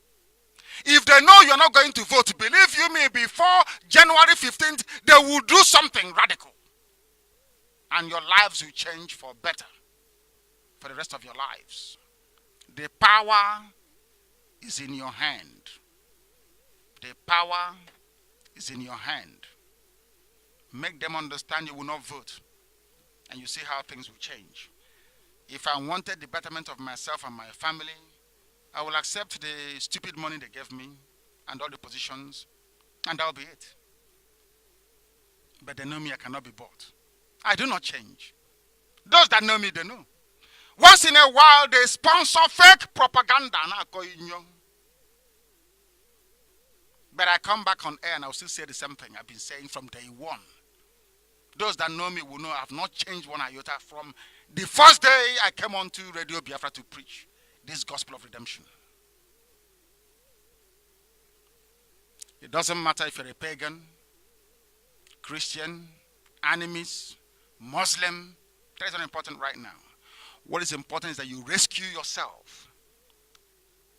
Everybody must rise up to say no. Jubril is a fraud in Aso Rock. The WAEC papers have made it very clear it is a fraud. Complete fraud. The other Buhari gave us a certificate. Go and look at it and look at the new one. If you allow this Jubril to continue in power till next year, I will regret ever being born a black person. Because he must leave. I've not come to unmasking him. I'm only dealing with only WAEC results. Only WAEC. Only WAEC. And some of you have to go and do some work because our experts are coming. I cannot do the unmasking of Jubril on radio. No, it won't have effect now. I'll do it on television. Here in Israel. With experts from America. Ndiocha, that will tell you who is who. I feel sorry for. The best thing they can do is to package Jubril. I am prepared to forgive the cabal that run the zoo on only one condition. That they package Jubril and send him away. You see that stupid Abdul Salami Abubakar Sharia militaristic constitution, they throw it into the fire so it can burn. Convene people together around the table and ask them what they want. Other people are not also, because I'm an Allah, we are going. That's what can save you. Because if by the time I finish with this series of expose and lectures on the invalidity of the occupant of Aso Rock, No Fulani man will hold any high office again in the zoo. I assure you of that. Atiku included. All of them.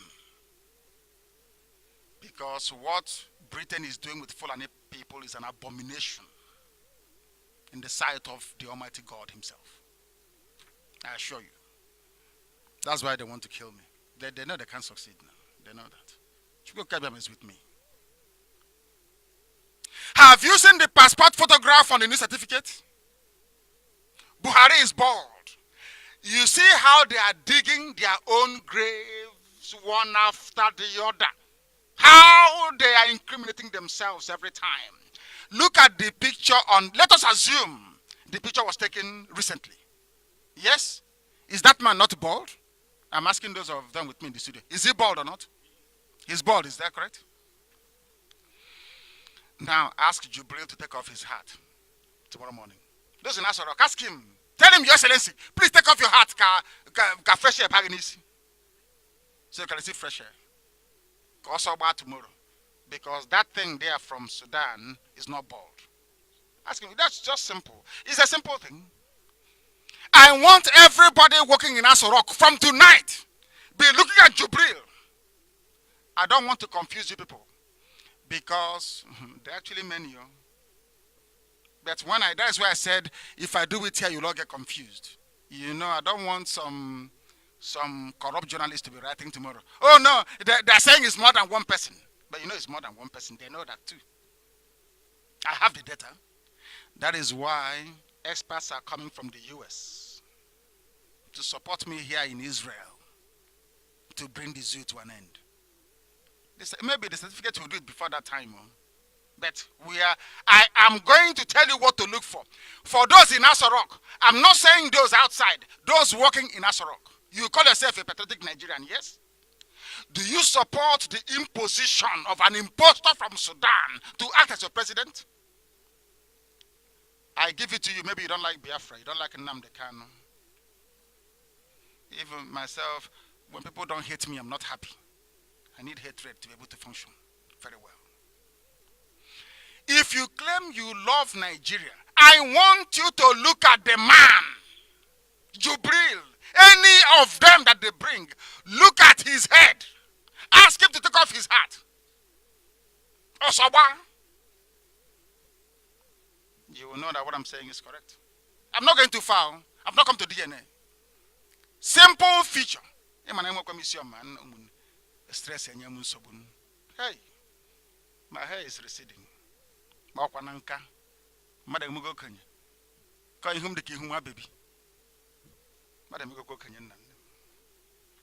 This is Radio BIAFRA if you're joining us for the very first time. The time here in Israel, is that not 8:37? Is that correct? The time here in Israel? We are 1 hour ahead of the Holy Land of Biafra. Because we've been able to prove it. That before anybody can say anything about the relationship between Biafra and Israel, they should go to Nsude and see the pyramids there.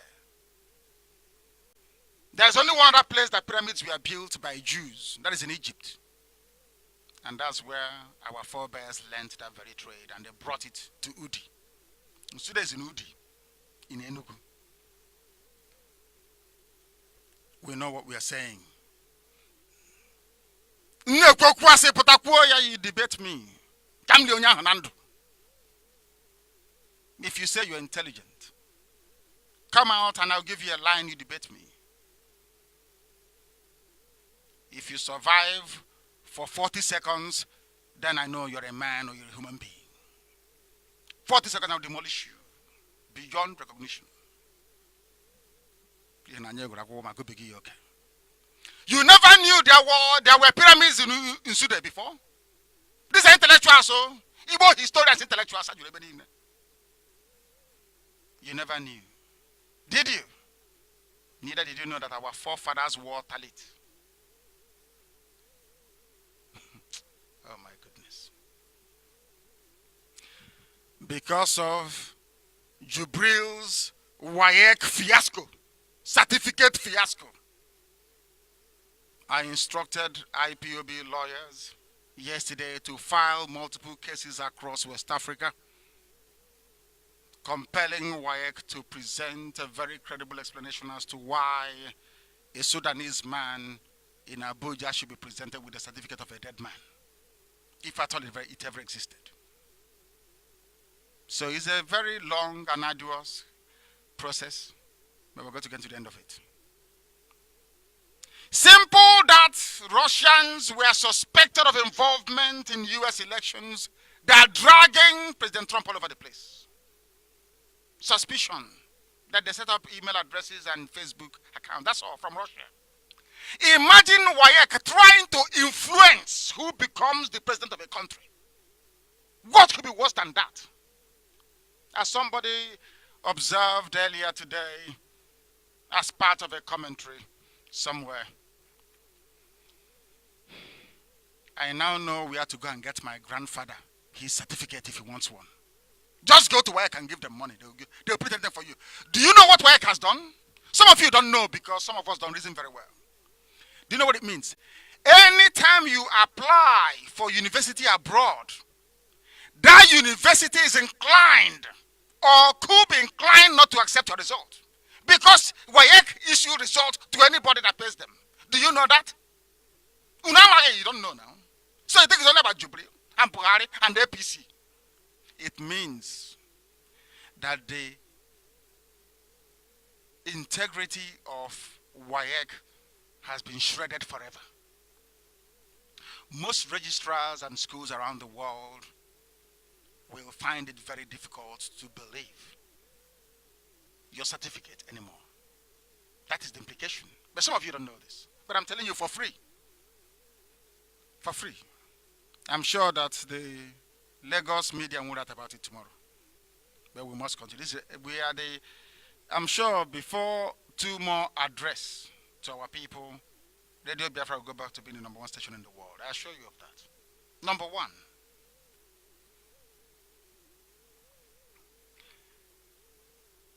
An expired country.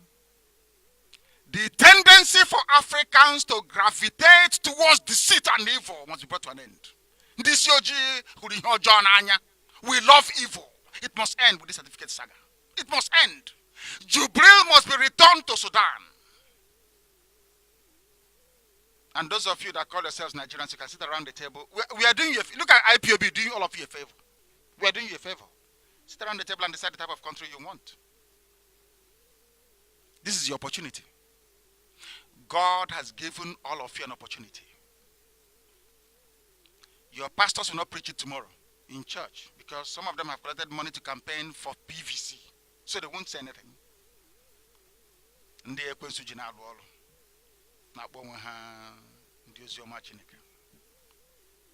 But the truthful ones amongst them will say it. This is your opportunity to be free. Only certificates have not come to Jubril.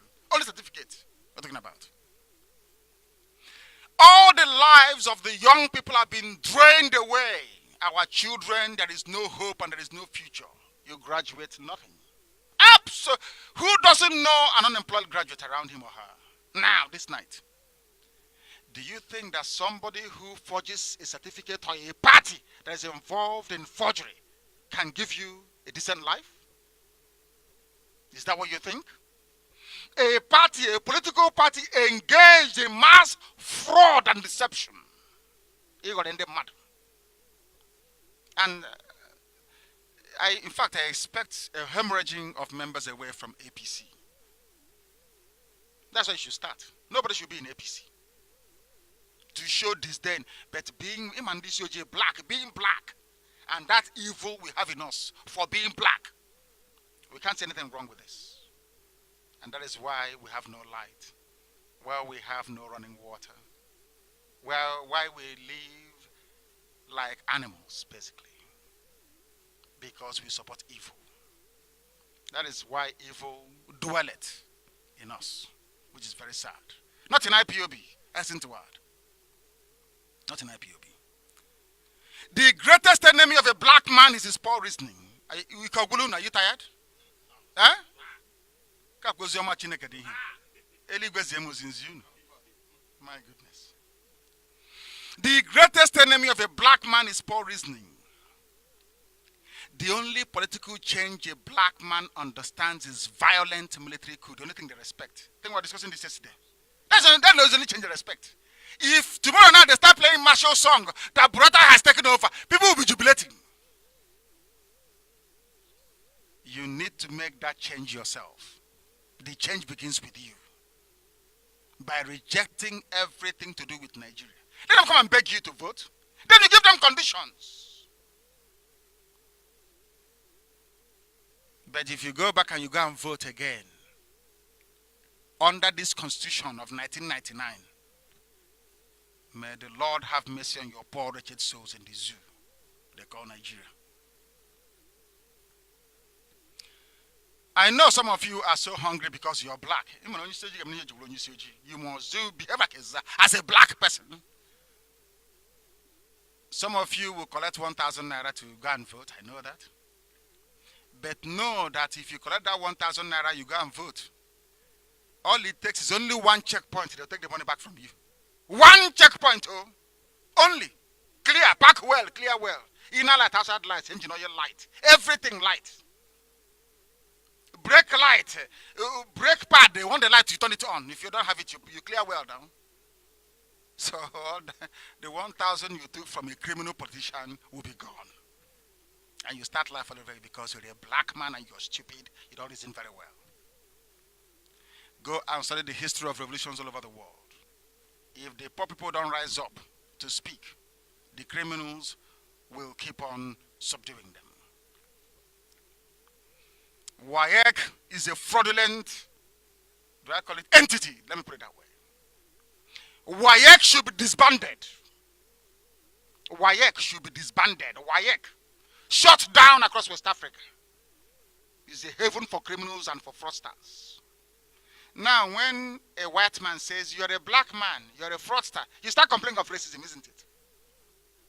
The people responsible for validating your result, your examination result, is involved in forgery. They are involved in forgery. And it's washing. My goodness me. Unbelievable. It was Cambridge University that used to issue certificate in 1961, not WAEC. Everything is forged about Nigeria. The country was forged because it started as a limited liability company. Royal Niger Delta. No, Royal Niger Company. They are based in Niger Delta. First, and they started creeping up. Even the Nigerian president is forged in Sudan. Certificate forged. Census result, even the one conducted by the British in 1953, forged. Independence documents forged. Everything about the zoo is forgery. Including the name. What does Nigeria mean? Nobody can answer. Nigeria. I'm a proud, I wear green, I'm a proud, I'm a proud Nigerian. Because you think you cannot live without oil. Let me tell them something this evening. If you want to know how hardworking we are, somebody should just take away the oil and give us our freedom. I give you only 8 months. Nigerians will be begging for visa to visit Biafra. Take all the oil. Because without it, they cannot survive. That is how lazy they are. That is how dependent they are on resources coming from another person's land. We don't need oil. We just need our freedom. In any civilized country around the world, the impostor in Asorok, Jubril, will be impeached tonight. Abakiyari Ali Monguno, Dan Ali Monsor, and the midget El-Rufai, they'll be placed under immediate arrest for subverting the constitution of Nigeria. Everybody in that picture you see smiling and laughing should be in police custody tonight. If you Nigerians were human beings. But of course you're not. That's why I call you animals living in a zoo. Unbelievable. What they have committed is called high crimes and misdemeanor. But because the almighty creator of Britain is their godfather, nothing will happen. Tomorrow BBC will say, we saw Buhari commissioning a school. You all forget because you're black. You don't reason very well. I'm sorry. Some of you will be saying he's insulting me, but you were slaves in America for 400 years. You're not complaining. Are you? You're not. Because you're black. We must continue until we cure ourselves of this disease of self-pity. I never feel sorry for myself. Ask anybody. I have not seen my family for how many years? My little boy, I have not seen him since he was born. I could have traveled back to England to go and see him, but Biafra is more important.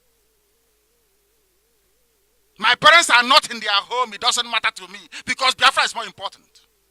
I will be judged on only one thing in my life. Did Biafra come under his watch or not? Not did he see his family. What we go through, some of you cannot go through because I'm disciplined. I discipline myself. But some of you may not be able to understand because you're black. You won't understand until you're watching again, anointed, until you receive revelation. You will not know, or neither will you understand what we are talking about. Media houses will not bother conducting an investigation. You have them. If it's IPOB, they'll be writing, IPOB did this. IPOB went to a church. They called Nnamdi Kanu Savior. He's going to replace Jesus Christ. You see all those newspapers you have in Lagos. None of them will carry an editorial is more important too. None of them will carry an editorial tomorrow condemning the charade of the fake certificate. No, they won't. They will call the owners of the paper tonight. All of them. You know that they are now rubbing their hands together with glee. This is payment time. You know what they will do? They will call Vanguard, they will call Sunny, they will call all of them.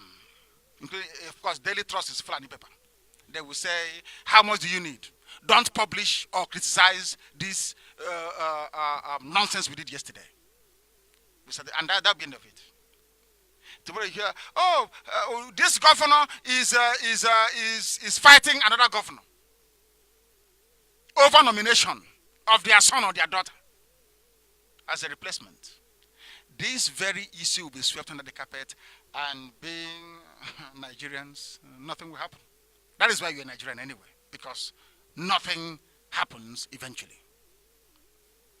The world can now understand why they want IPOB banned and killed at sight. They don't know that IPOB is the savior of the masses. Savior of everybody, including Shia, including those in southern Kaduna. Only IPOB can save you. Those in the middle belt, that their land has been, those in Benue, everybody, only IPOB can save you.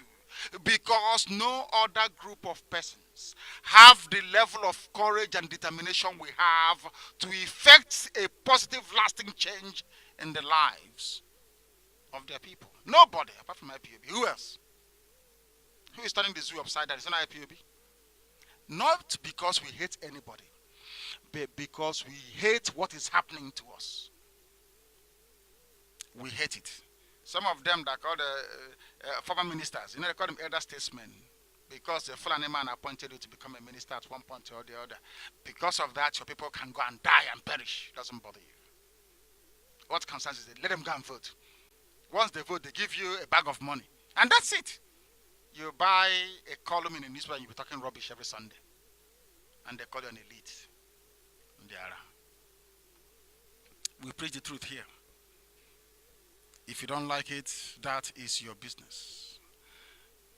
This very program to unmask Jubril will happen this month. But it starts tonight. It starts this evening. I've given you the ones with work. I've given an assignment.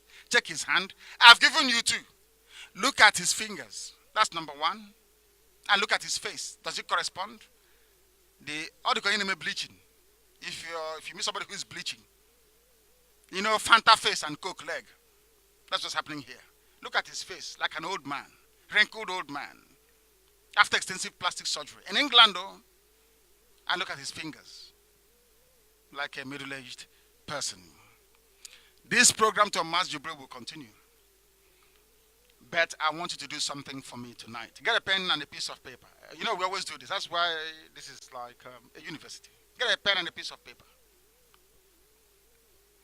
Ask yourself, if the man in Aso Rock is Buhari, Buhari debated last time, didn't he?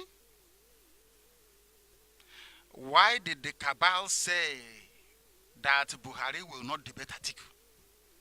Why, Sibajo?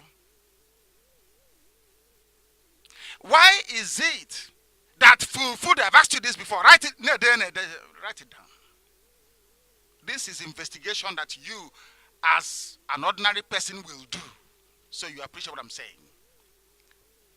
Why is it that the Fulani language, not Hausa, some of you think Hausa is the Fulani language. No, it's not, because they're in Niger.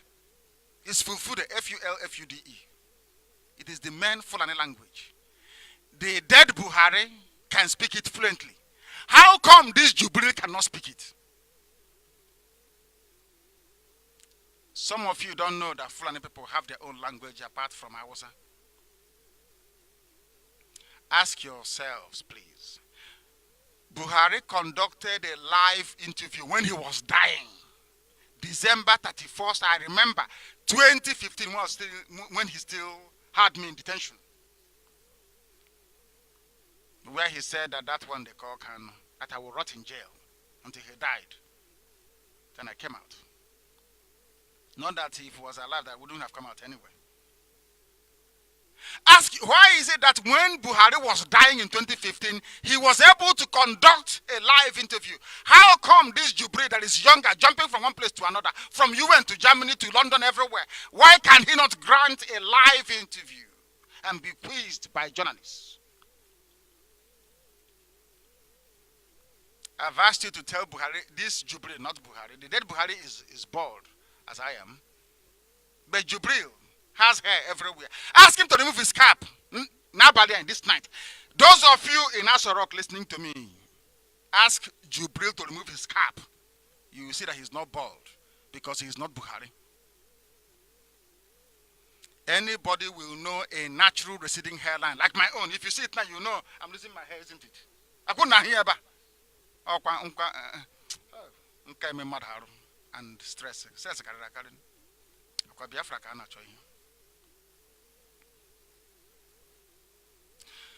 The dead Buhari is bald at the crown of his head. There is no reasonable person that will not know a receding hairline when they see one.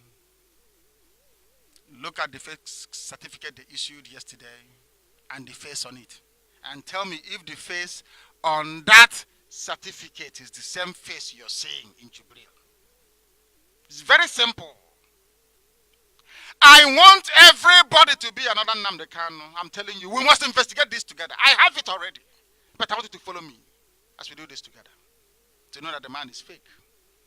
Everybody in APC should cover their faces, because it's horrendous. Horrendous. APC as a party is dead. Completely dead. Nobody can perpetrate this level of fraud on a people they claim to be governing and expect to survive. It's unbelievable. The zoo is gone. There are people everywhere saying, you must stop them. IPOB must divide, as we are planning to set our people free. Some people going say, oh, don't mind them, leave them. If they boycott, we have people that will vote. The same nonsense they said, that Operation Patton Dance will wipe us out. Will be a spent force. Nobody will reckon with us. What is happening today? I ask you.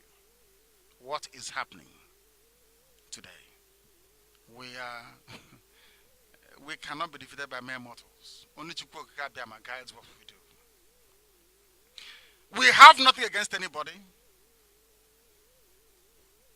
Those that may wish to rejoin IPOB, they are free to do so. Simply go to your nearest family meeting and beg them for forgiveness. BIAFRANs and the teeming masses in Nigeria are suffering due to ignorance, lack of knowledge, irrational fear of Fulani, killing machine. I don't fear them. They know I don't fear them. They know I don't fear them. The reign of Fulani illiterates can be brought to an end tonight if you want. If other Nigerians can be as courageous as Biafrans are. I know that our brothers in Yoruba land are worried about their survival without oil revenue from Biafra land, and rightly so. I don't blame them. But I want to assure them tonight that oil and gas will be piped to free to Yoruba land. Free, we will give oil to Yoruba land and gas free of charge. Free of charge to help them grow the economy.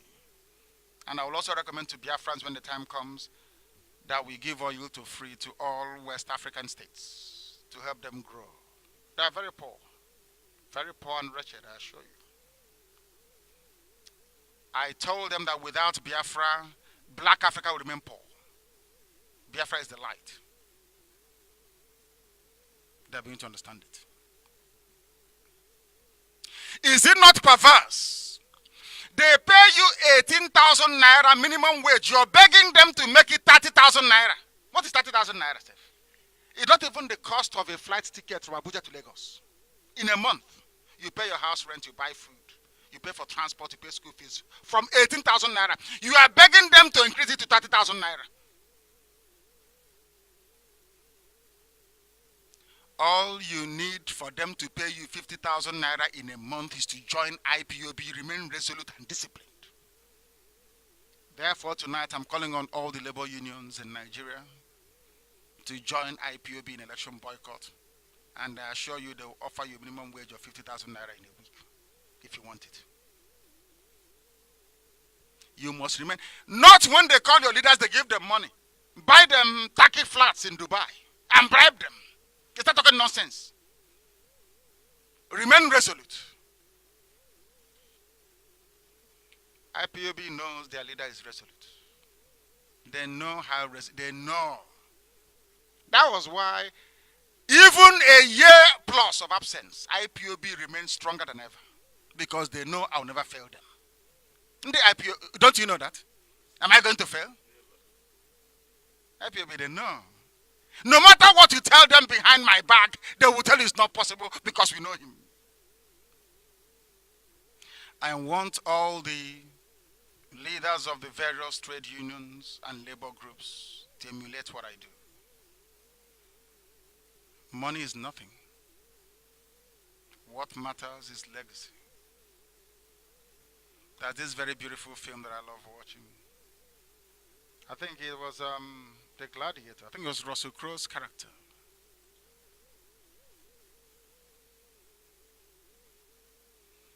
He said, what we do in life echo in history. That's what matters. Nobody will remember you for having so much money. The United Kingdom is littered with millionaires everywhere.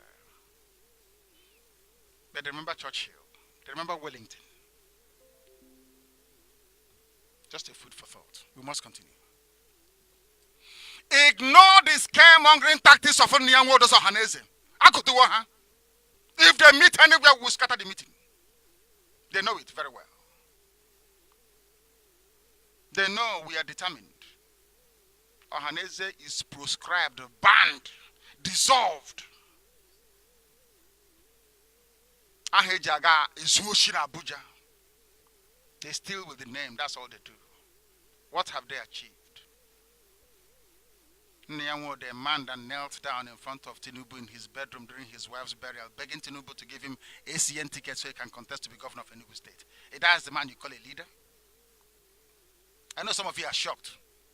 Go and ask Tinubu, was there a time that Nyanwo knelt down in front of you begging you to help make him governor of Enugu State? They wonder how I know these things, but I know. As the leader of IPOB, if I don't know, who's supposed to know? These are the people that are you. All they want is, go and vote, is our... Where is the change you promised? Where is the restructuring? Did I not tell you before in your house? Go and bring something from them. Bring it back here. Tell them that my people, you see IPOB, no, we can't convince them. Give me something to take to them. That something is not money. I told you what they were.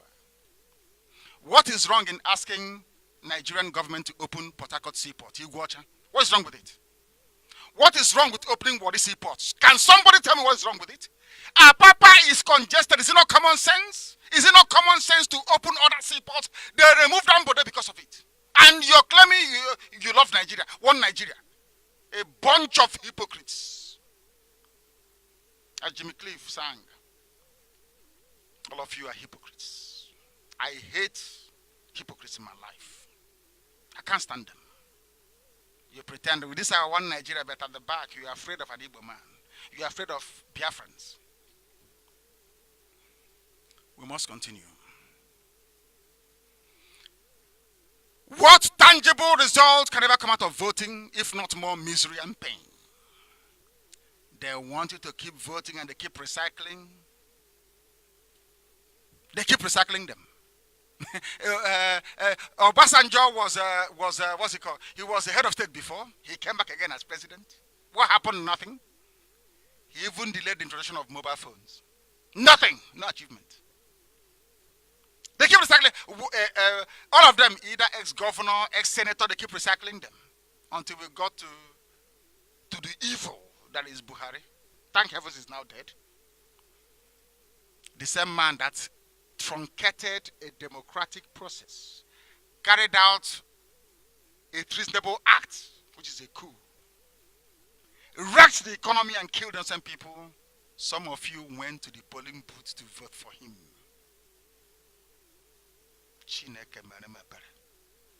Anyway, no wonder you are black. I'm sorry, I was about to blame you, but I forgot you're black. I just remembered. The only power you have is to effect a long-lasting change in your hopeless, miserable lives in Nigeria. That opportunity comes once every 4 years. Boycott the presidential elections. Boycott it and you see what will happen. It is a potent weapon that only the wise can use to extract concessions from their government because the suffering is too much. Every year you complain, you do nothing. Had all those clamoring for devolution and restructuring, if they were sincere, if Ohaneze were sincere, if the governors were sincere, if Pandef were sincere, if Afenifere were sincere, they would have insisted. Can you imagine? Let us take, for instance, can you imagine tomorrow or maybe on Monday, Afenifere, Pandef, Middle Belt leaders, Ohaneze, all the governors, they sit together to say, give us restructuring or there won't be any election. What do you think will happen? Restructuring will happen overnight, immediately. But ask yourself, why don't they want to do it? Because they are benefiting from corruption. All of them. APC, PDP, they are all rogues. They're criminals. They're criminals. If Atiku can stand down and say, if there is no restructuring, I will not contest. And I'm asking people not to vote. Do you think there'll be restructuring or not? Overnight, instant, there'll be restructuring. But they don't want to do it. They want to continue stealing. That's all they want to do. All of them, I mean, APC, just that APC combined stealing with brutality. They've done nothing. Budget after budget goes missing. We must continue. It's a very long lecture. If you're tired, I will stop. I've broadcast before for 8 hours non-stop. And I'm prepared to do that again tonight if it's that what it will take to get people to reason properly. We must do it. Now they'll start saying, he thinks IPOB. Of course IPOB is special. For you to be in IPOB, you must be ordained from heaven to be in IPOB. Bad eggs come in and we weed them out immediately. They can't even stay because the heat is too much. We work for every generation on earth. Remember, IPOB is a name that will exist forever and ever. That is why they copy us. You see an idiot somewhere near Nanka with his laptop.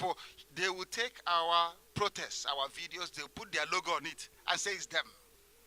They'll be writing letters to the governments of the world saying, we are IPOB government, we are IPOB customary government, trying to steal. They don't know we've been to all those places before them. We've been to all those places before them. They get it and they put it in the dustbin. Criminals trying to use the name of IPOB to deceive the world. Things must change. Things must change. Because the cabal, they know how you think. The so-called leaders, they know how you think. They know out of stupidity and desperation, you will collect 4,000 naira to go and vote. But you're still on 18,000 naira a month. Some of you have been on salary for 3 years. Some 2 years. Some a year. 18,000 naira, one of them cannot even pay you. And you want to go back and vote. It's because we want to remove Buhari. It's too bad. That is not our problem. Our problem is to enthrone a positive change that will last forever. What you're talking about is called political expediency.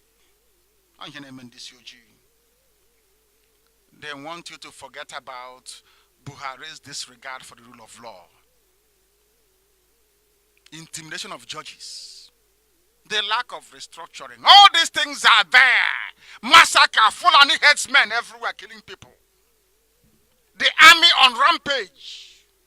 A Wahhabi army on rampage killing everybody. If I cannot protest in a democracy, under which system of government can I protest? Just tell me. Protesters, they won't write this what I'm saying now. Protesters blocked the route of Donald Trump, the most powerful man in the world. He turned his vehicle and went away from there. A black baboon in Africa will be given an AK-47. Let me tell you how stupid Nigerians are. I'm sorry to say this. Very, very stupid. And why I call them baboons and monkeys. They don't like it, but I tell them.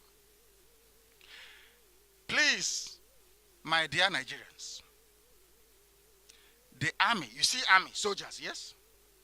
Soldiers were not designed to be deployed inside the country. Some of you don't have brain, African people. You don't listen very well. Soldiers were not, when the white man brought soldiers to you, ask some people that live in Europe how many times they have seen a soldier. Britain gave us independence, yes? Not independence, of course, flag independence, they still control the whole. They still run the show. How many times have you seen a British soldier on the streets of England? How many times, I ask? Have you seen what is called you know, when they do all this G8 or G7 summit? Have you seen the riots? They loot and they burn down everything. They smash shops and windows. Not one single shot to be fired. Because they recognize that people are allowed to vent their frustration and their anger. But in Nigeria, where you have professors, even emeritus professors, they tolerate the slaughter of the innocent, people who are protesting. Because an average Nigerian doesn't understand that dividend of democracy means you speak your mind, and that includes the right to protest. But they're all professors and PhD holders. Whoever did this to us, it can never be well with that very person. We must continue. Some people are still peddling the myth that election boycott will give the Fulani cabal managing Jubril, al-Sudani. That thing in Aso Rock, impersonating Buhari, the opposition to rig himself into power. What utter garbage. Jubril cannot contest. If you like calling Buhari, that's your business. He can never contest. With this nonsense of WAEC result, APC is gone for good. They can't contest. Are they going to replace him now? Is it not too late to replace him? Are they going to conduct another primaries outside the timetable of INEC, which is against the law? Somebody, maybe a supervisor can be elevated, but they'll be tainted forever and ever. So, you see how God works miraculously. For those of you who are wondering how you're going to save yourselves, God has given you an opportunity. They have gone and forged a certificate, which is against the law. Which means that Not only can Jubril be impeached, he should be in prison. The former president of Brazil is in prison, is that correct? Here in Israel, Ehud Olmert is in prison, is that correct? The former prime minister, a former Israeli prime minister is in jail. They said it's because it's a property deal. Ordinary flat in Jerusalem. He's in prison. Talk less of forging a certificate. Do you know how the world will look at Jubril from now onwards? I'm not sure he will even travel abroad anymore. Because he's a fraud. And the world knows. God has given you an opportunity to come out of your age-long misery. My only concern is that Nigerians are blacks and they don't reason very well. That's my only concern. Because if they do, APC as a political party is gone. But do you know why PDP will not push for Jubril to fall? Do you know why? Because they want to conduct elections. They know if Jubril falls, IPOB will take the credit, Nnamdi Kanu will take the credit, and Nigeria will collapse. They don't want it. They want to continue eating money. When they say, oh, go and vote, you have to go and vote, it's because they want to continue looting. All of them. This can happen. It's a blatant lie telling us that election boycott will mean Buhari will rig himself. No, because nobody will vote. Who are you going to rig? It's when you vote that they will rig the election. I told the Ekiti people don't vote. They went and voted. Oshun, the same thing. Don't vote, they voted. IPOB issued press statements. Because when I'm not around, anything my deputy says is me saying it. Anything Emapafu says is me saying it. Don't vote. If you vote, they will rig it. They said, no, we're going to vote. We'll defend our vote. What is happening there today?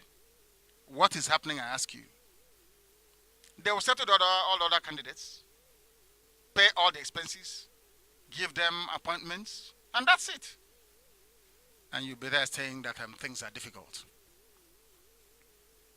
The truth is that Jubril, the man who is today pretending to be Buhari, will not run for elections next year. Because the evidence is here. I've given you some to be working on. The last unmasking is coming because 4 experts are coming from the US to testify before the whole world, before Israeli television. So they will not hide it. If I say it here and I don't publish it tomorrow, Jubril Buhari will sink the zoo finally. That top members of PDP, APC leadership, and every organization, have you noticed how they are quiet? They know this truth, but they held it back from the public. In all honesty, they should be stoned to death, all of them. Don't be afraid of a revolution. I'm not asking you to kill anybody, no, heaven forbid, no, not at all. But I want you to shun the polls. Boycott every boycottable, as MAZI was once famously said. Those you call your leaders are all cowards. They are afraid of the Fulani Caliphate, but they know Nnamdi Kanu is not. Those you call political leaders in Nigeria are spineless quislings and collaborators. I mean, they hide under the adage, what an old man saw squatting down, a child cannot see sitting up. I don't need to sit up to be able to see poverty. Lack of infrastructure. I don't need to stand up to see it. Mere traveling from Onitsha to Enugu tells me all I need to know. Because you fly. When you land at MNA Airport, the road is starred to Enugu GRA. You drive in, you don't feel anything. You go to ShopRite and you shop. You go back to GRA. You drive to airport and you fly to Abuja. You don't know what is happening. I ask you to travel and just come out of this your third axis and see pain and suffering of the people. And tell me who can survive on 18,000 naira a month. Labor unions in Nigeria, I feel sorry for them, honestly. They are really toothless. Secretly, they love the truth we speak here on IPOB. But they lack the moral courage to speak out against this Fulani Caliphate oppression of the masses and the Islamization agenda. Some of them wonder how do I have to fight for Shia? Because I hate evil. Wherever we see fraud, we confront it. I hate it. Evil is evil. doesn't matter where. Those that stopped slavery in Africa, they are not black people. They are whites. Fellow white Europeans were buying and selling slaves. They said, no, this is evil, we must stop it. Abraham Lincoln went to war in America to save black people from slavery. Think about that. Think about it. These people, they deceive, and they are still deceiving you with their lies against IPOB and Nnamdi Kanu. It's just mere propaganda. But what is most painful is that journalists you expect to be objective because of money. Anyways, Africa, people are very hungry. People are very, very hungry. But there are good ones amongst them, and we must keep commending them for their hard work. People ask me to show them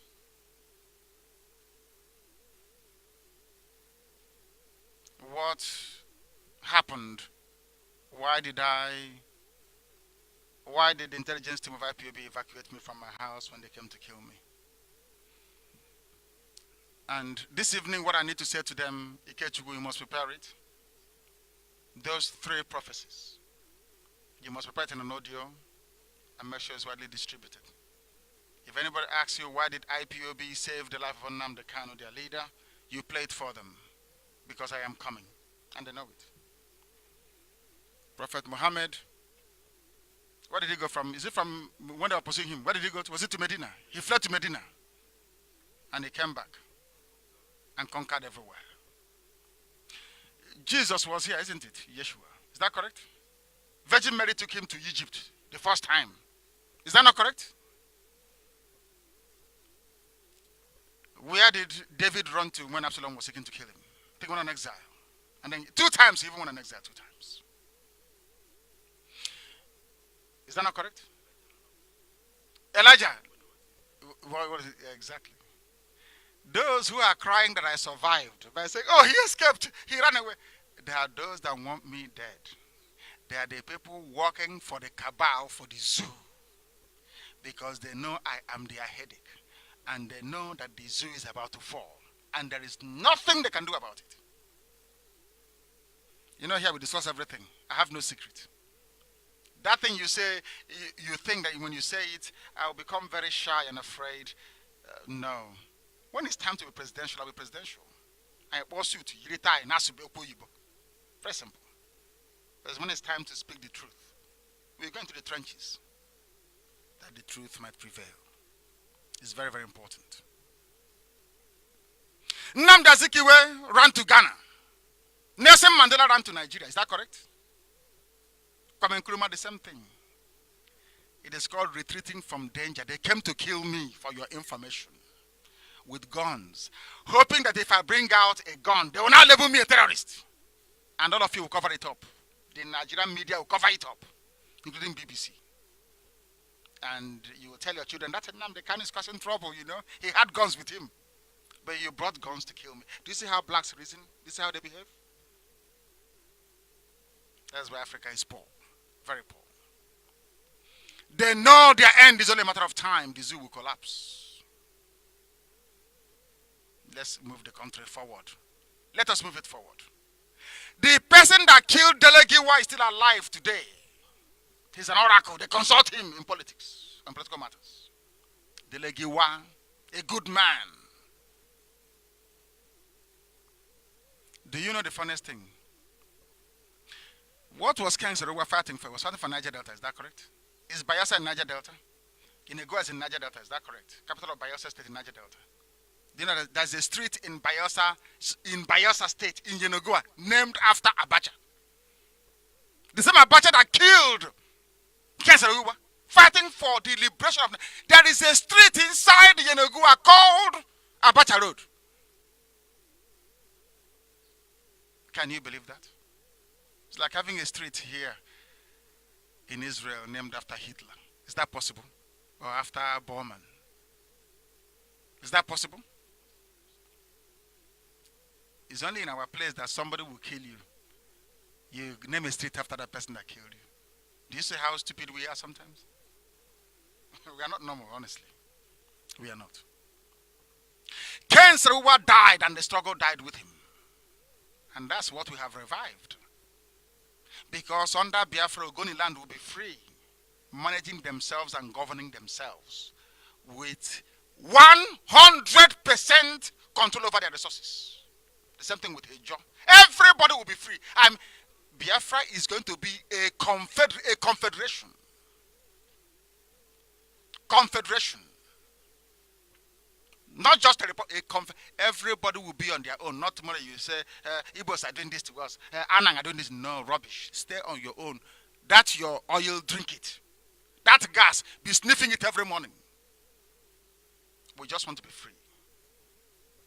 Ken Sarawiwa, I remember him every day. You must also honor him by boycotting elections so that his dreams can come true. The evil, some of them justify the mass murder of innocent IPOB and share members for daring to upset their beloved unworkable one Nigeria because of peanuts. The same way that Fulani terrorists can kill at will with nobody held accountable for it. These are the same people trying to convince you to go out and vote.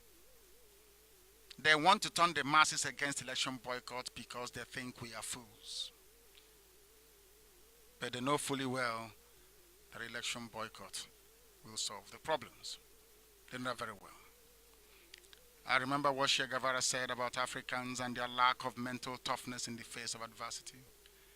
That we black Africans are today the laughingstock of the whole world is our own making. That is why I don't believe in racism. I've said it before. We have again and again as black people demonstrated our inability to reason properly.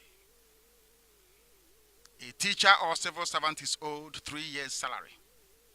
Instead of that teacher to say simply, enough is enough. If you don't pay us, we won't vote. NUT leaders will go around the back and collect bribe from governors, then turn around and ask the people, the same long-suffering teachers, to go and vote for the same person that stole their salary for 3 years. Okay, CPAS is an example. Do you know that people are actually campaigning for that man? Can you believe that? But of course, it's not going back anywhere. The saddest thing is that some of us foolishly will go and vote. And once the kleptomaniac is in power, sworn in on the 29th of May 2019, the problem of non-payment will start all over again. What type of people are we blacks, sometimes I ask?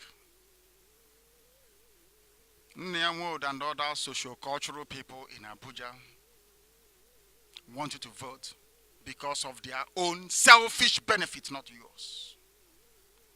They issue statements from the comfort of their homes and claim it was during an event. They have taken to deception the same way that Jubril has taken to forging certificates in a desperate attempt to convince you that they have any relevance left. I think Emafafo talked about this, but I must reiterate it. Okwesiloze Nwodo is a brother to Nwodo. He's living in a rented apartment in Abuja that belongs to Atiku, rent-free. That's why they want you to go and vote, in the hope that you will vote for Atiku, because he picked Obi. They want you to vote not because they genuinely want restructuring, but because they know their families will individually benefit from what is happening. These are the same people that supported Jubril, because Buhari is dead. And before that, they supported Buhari to crush IPOB. Now, the same people they want to crush, they're asking us to go and vote. How pathetic. They want one Nigeria because they want to benefit their families alone so that we, the masses, can go on suffering. They have never accomplished anything before, and they will not accomplish anything now.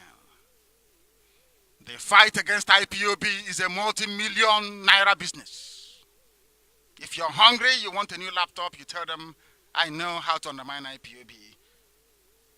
APC government will buy you a laptop or buy you data. Some of them on automatic recharge. But they know how we treat them. We sweep them away because they're irrelevant. Anybody who is waning in popularity, they will pay a journalist to write junk against IPOB, Biafra, or myself. If you insult Nnamdi Kanu or IPOB, I'm sure sometimes you receive some cash payment. from the very hopeless APC government run by a Sudanese impostor, Jubril. Do you know that Agatu people are in IDP camps as we speak in Benue? Agatu. Who remembers them? All of you have forgotten. It's 2019. Election, no, election, no. Do you see how foolish people are? Hey! My goodness me. I am extending an olive branch this evening. What I will call basically hand of friendship to the people of Middle Belt. I assure you that your suffering will soon come to an end. That those that are today killing you were the same people that came to kill us and killed us. But they will not succeed. They will not take over your land. Those that derive joy or are frightened of the corrupt caliphate should step back and allow IPOB to do this very work of setting our people free. They will not succeed. You graduate from a university, you're driving keke napep or kada. Was that why you went to school? When your mom and your dad were struggling to make ends meet to pay your school fees, remember the high hopes and expectations you had upon graduation when you went to do your one-year youth service. Did you do all of that so you can come out and start driving keke napep? Is that why you did all of that? If the answer is no, then you have to boycott elections. That's the only way to force through a change that will benefit all of us, including yourself. All these sociocultural, that they are mere influence peddlers. They bring no value to your lives. Have they ever stopped Fulani terrorist headsmen? The answer is no. Have they been able to force through restructuring? The answer is no. Nyawodo spoke very glowingly about removing roadblocks in Biafra land. Did that happen? The answer is no. Because they cannot effect any positive or lasting change. All they do is visit us Rock once in a while, grant very colorful press interviews, collect their Ghana must go bags and let you and I suffer. The good that IPOB is doing, they don't want to see. Because it will bring to a halt their gravy train. They saw the daylight robbery in Osun and Ekiti states. They did nothing. They are sociocultural, though. They did nothing. Anybody telling you that proper change can come through voting in a primitive system like that of the zoo is a liar and a deceiver. As I told you earlier, USA, France, England, Russia, all of them revolted. Popular uprising. Ordinary people will rise up and say enough is enough. I'm not asking you to rise up against anybody. I am asking you to sit at home and not vote. It's the same effect. Everywhere will collapse. There is no infrastructure. Absolutely nothing. Nothing is working in the zoo.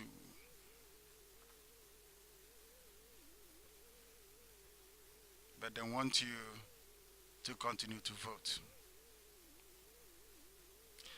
No railway in Ijoland, nothing in Efik, nothing in Ibibio, nothing in Isoko, nothing in Ishekidu, Anangegala, Idoma, Igede, absolutely nothing. Instead, they are killing us, Fulani headsmen. They are bringing cattle to us. But the Kaduna Abuja rail project has been completed. People are enjoying. Some of them don't even buy ticket. I think the train killed some cows the other day. Is that correct? And they paid them compensation. They compensated the cows, but they kill human beings with no compensation. That is what it means to be a Nigerian. We, as a people, as Biafrans, we are facing annihilation. And all the criminal political classes interested in is voting. They just want you to vote, nothing else. They want us to renew their looting mandate, to renew this certificate of slavery, and in the process, we help them impoverish us. Look at the pain they have given to us and the misery. We cannot allow them to continue toying with our lives. We must bring the reign of terror, of deceit, and death to an end and take back political power from this class of charlatans and criminals. As an unemployed keke napep driver, struggling, you drive keke napep, are you going to build a house with it? You get married with it, traditional wedding, white wedding, pink wedding, yellow wedding, black wedding. On the proceeds of keke napep that you don't even own, a graduate. Next year you go and vote to mess up your life even more. No industries where we come from to employ people anymore. Ask yourselves, what are these didn't Mbakwe do it? I heard Okorawusa speaking on a television station, and what Okorawusa said was that what he said was that he built a civic center. Is that correct? That he built a few roundabouts, he expanded the roads, and that was it. Go back and see what Mbakwe did. Then you will know what a governor is supposed to do. And now they have brought criminality into governance. The mistake some of us make is to think that the master of English language makes somebody automatically intelligent or brilliant. That is nonsense. It is a relic of colonialism and a racist ploy to make you think that your language is inferior to English language. I ask Britain to let Biafra go, and listen to me very carefully. If Britain doesn't allow Biafra, what is today's date? The 3rd of November, in the year of our Most High, Elohim, 2018. If Britain doesn't let Biafra go, Britain will be decimated by the hand of the Almighty. What is happening in Britain today is because they are holding on to Biafra. Because this very battle for the restoration of Biafra has been handed over to the Most High. Anybody in the way will fall. Buhari has fallen. And some are still falling, even as at this night. Britain must let Biafra go. They must. Or else Elohim will pour his wrath on Britain. He will break Britain into pieces. Mark my words tonight. So when it happens, you will say, Britain will be broken into pieces. Because I'm talking about Elohim.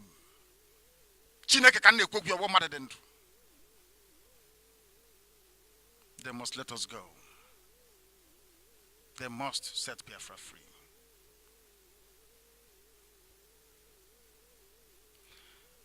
We have done what we can, and we shall continue to do what we are able to do. But I want to correct one misleading impression this very evening, is that the Biafra we are fighting for will be a nation under the Most High God, Elohim Chukukika Biamaprimi Hanina. That will never change. And I make no apologies for that. In Biafra, everybody will be welcome to worship whatever thing you want. If you want to worship cockroach, that's your business. Follow cockroach. There will be genuine freedom of religion and of worship. It is not in our DNA to force anybody to do anything. And we're not going to start in Biafra. Biafra will be a genuine land of the free for people all over the world. We are not going to change that, not now, not tomorrow, not ever. But I want to ask you, I want to just make one very important point.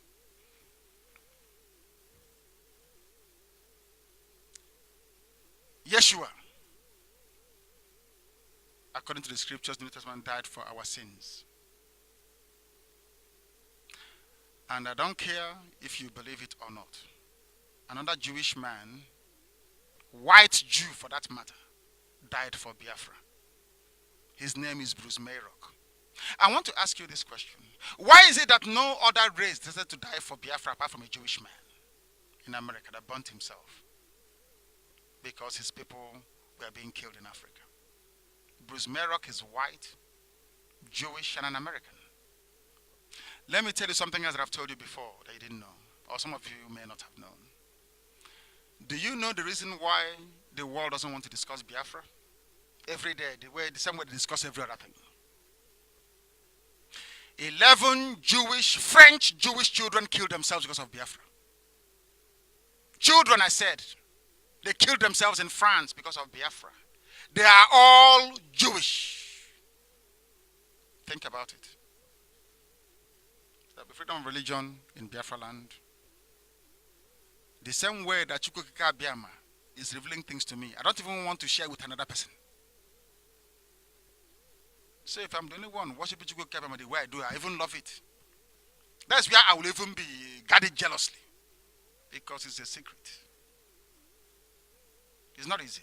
It's a secret. And that glory is what we want to unleash upon Biafra land. That's why I tell you with every ounce of confidence that Biafra is coming.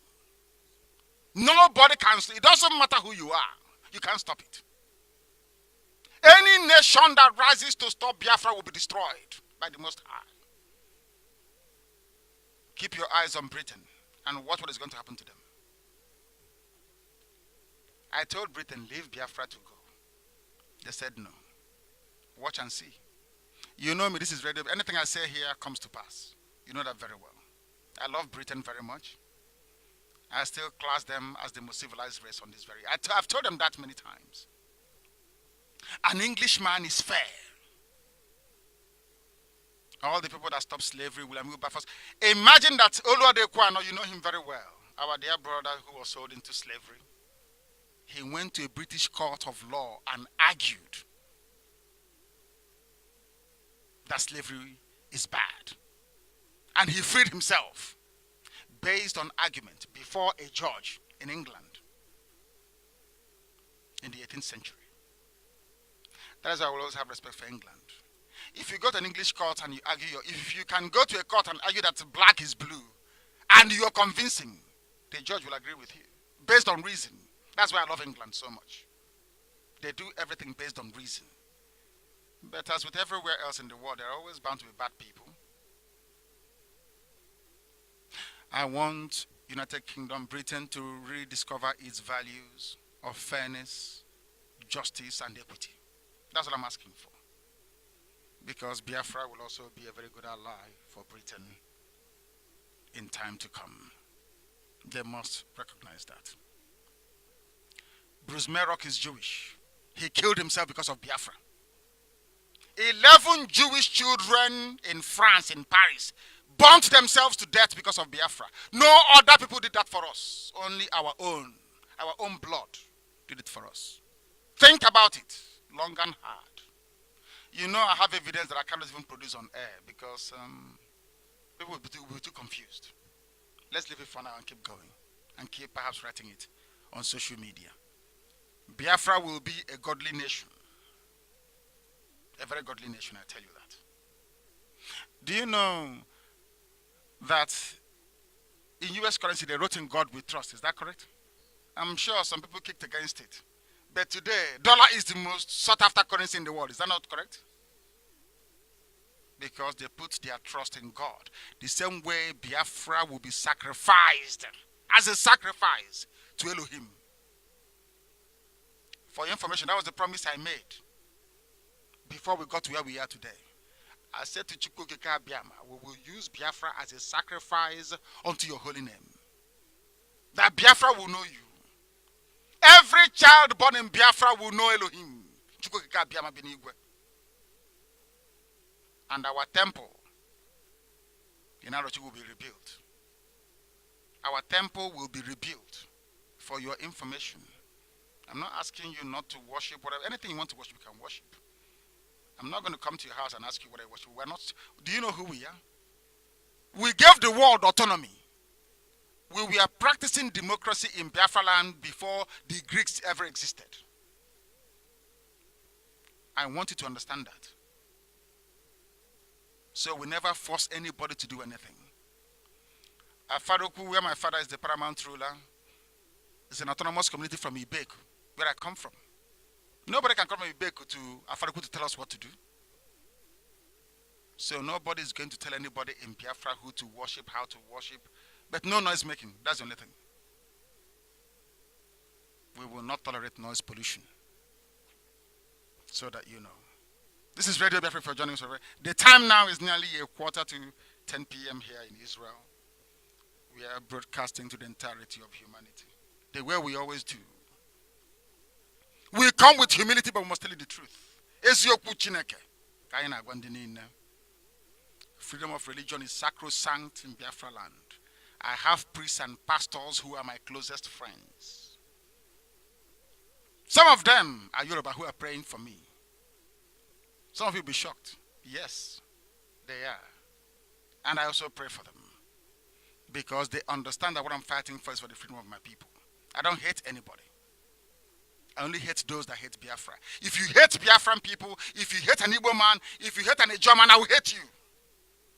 I will hate you. If you hate me, I will hate you. That's all. That's how I am. I have nothing against anybody. I wish all Nigerians can come together and recognize what IPOB is doing for them, that we may set ourselves free. This evening, before we close, I hope you remembered all the assignments I gave to you regarding Jubril. Did you copy your own? I think this program, the deputy will take out this program to make sure that everybody gets it. We are waiting for our experts to arrive. When they finish, they will arrive and we will do a television program showing you, because if I'm explaining DNA to you here, you won't understand it. To show you that Jubril is fake, do the assignments I asked you to do first of all. I have a belief in the universality of truth. It is irreducible. As for me, I will never lie to IPOB, nor deceive IPOB, nor toy with Biafra because Biafra is my life. I will sacrifice everything sacrificable to ensure that Biafra comes. If I have to sleep on the streets, I will do so. So have no fear. Our destination is very clear to us. We are going to rebuild every city in Biafra land. Okay, Zibazu cannot rebuild Aba. He cannot. He cannot do it. He cannot do it. They are not educated enough to build modern cities, but we can. And when the time comes, we are going to do it. We know that some of them are hiring their thugs. I know Kezibazu went to Abala to go and buy a pump action rifle to give to them to disrupt IPOB gathering, to create or to constitute a nuisance. If they are your brothers or your sisters, your children, please warn them. These politicians will use them and their life will be useless. Ask those that have gone before them. Anybody that brings their nonsense to IPOB will deal with them the way we normally deal with such people. Okay, Zibazo cannot be Abia State Governor, and he knows it. He's a killer. Look at all the people that Zibazo killed. National High School, Aba. Those at the Borough Pit. Those at Okwa. In Umuahia, Zibazo. Because he wants to be governor. He wants to be there for 8 years. Taking money, not paying workers. Bloating up like a frog that is drowning. And some people are thinking of voting. Go to Aba and see how horrible the place is. 4 years, nothing to show for it. And some pastors are preaching that people should consider going out to vote. What a shame and what a disgrace. The same CKC that I went to in 2015 to preach the gospel of light. That because of money, a priest is saying, let's pray for the betterment of Nigeria. So you want to pray for the betterment of more forgery of certificates. Very sad indeed. We must remain resolute. we must remain committed and dedicated. I've not tasted any water, have I? No, I don't want to drink water. I want to drink water. I want to continue preaching this very gospel. What I'm about to tell is the hidden truth about who we are, our heritage. Another assignment. I'm a name when people are murmuring. Teaching to my cousin will tell me, it was only here that they told me a different version. Gigi will tell me, do you know why the Israelites spent 40 years wandering in the wilderness? And I will say no. He used to say it when we were young. He would say because they were murmuring. Behind the back of Moses that was leading them. They were murmuring. I want our children to go to Nsude in Udi in Enugu State to go and look at the pyramids our ancestors built when they came from Egypt. That is the only pyramid in Black Africa and the exact replica of the dwarf pyramids you have in Giza and other places. The craft and the art that went into the design and construction of that very secular dwarf pyramid could only have come from Egypt. So Chukwu Abiyama is not saying, you are my children. He's saying, I have the proof to show you that you are. Go there and look at it. And people must perform pilgrimage to Umuleri and Aguleri. Very important. And also to Umri. I've been saying this all the time. And finally, Arochukwu, we must all go to those places to discover who we are. The enemies can no longer deceive us. Neither can they make us not love one another anymore. I thank each and every one of you for listening. And I also ask and urge you to complete the task that I've given to you concerning Jubril and what shall become of them, because the man there is not him. We have the photographs, we have the DNA, everything is in place. But for you to appreciate that very program, you must go and complete the assignment that I gave to you. Only an innocuous WAEC certificate have spelled the doom of APC. They can no longer speak publicly about integrity, about honesty or uprightness in governance or in government. The end of the zoo has come, and they brought it upon themselves. WAEC is in very serious trouble, and so is INEC, and everybody involved in this massive forgery and deception. On that note, this very evening, I thank each and every one of you for listening. And I will come again next week, Saturday, after Shabbat, of course, to address you once again on issues that we feel are very important, on issues that we feel will drive us ever closer towards our goal, which is the restoration of the Republic of Biafra. I thank you all for listening, and I pray that Chukwu Abiyama bless, guide, and sustain each and every one of you, now and always. Ise.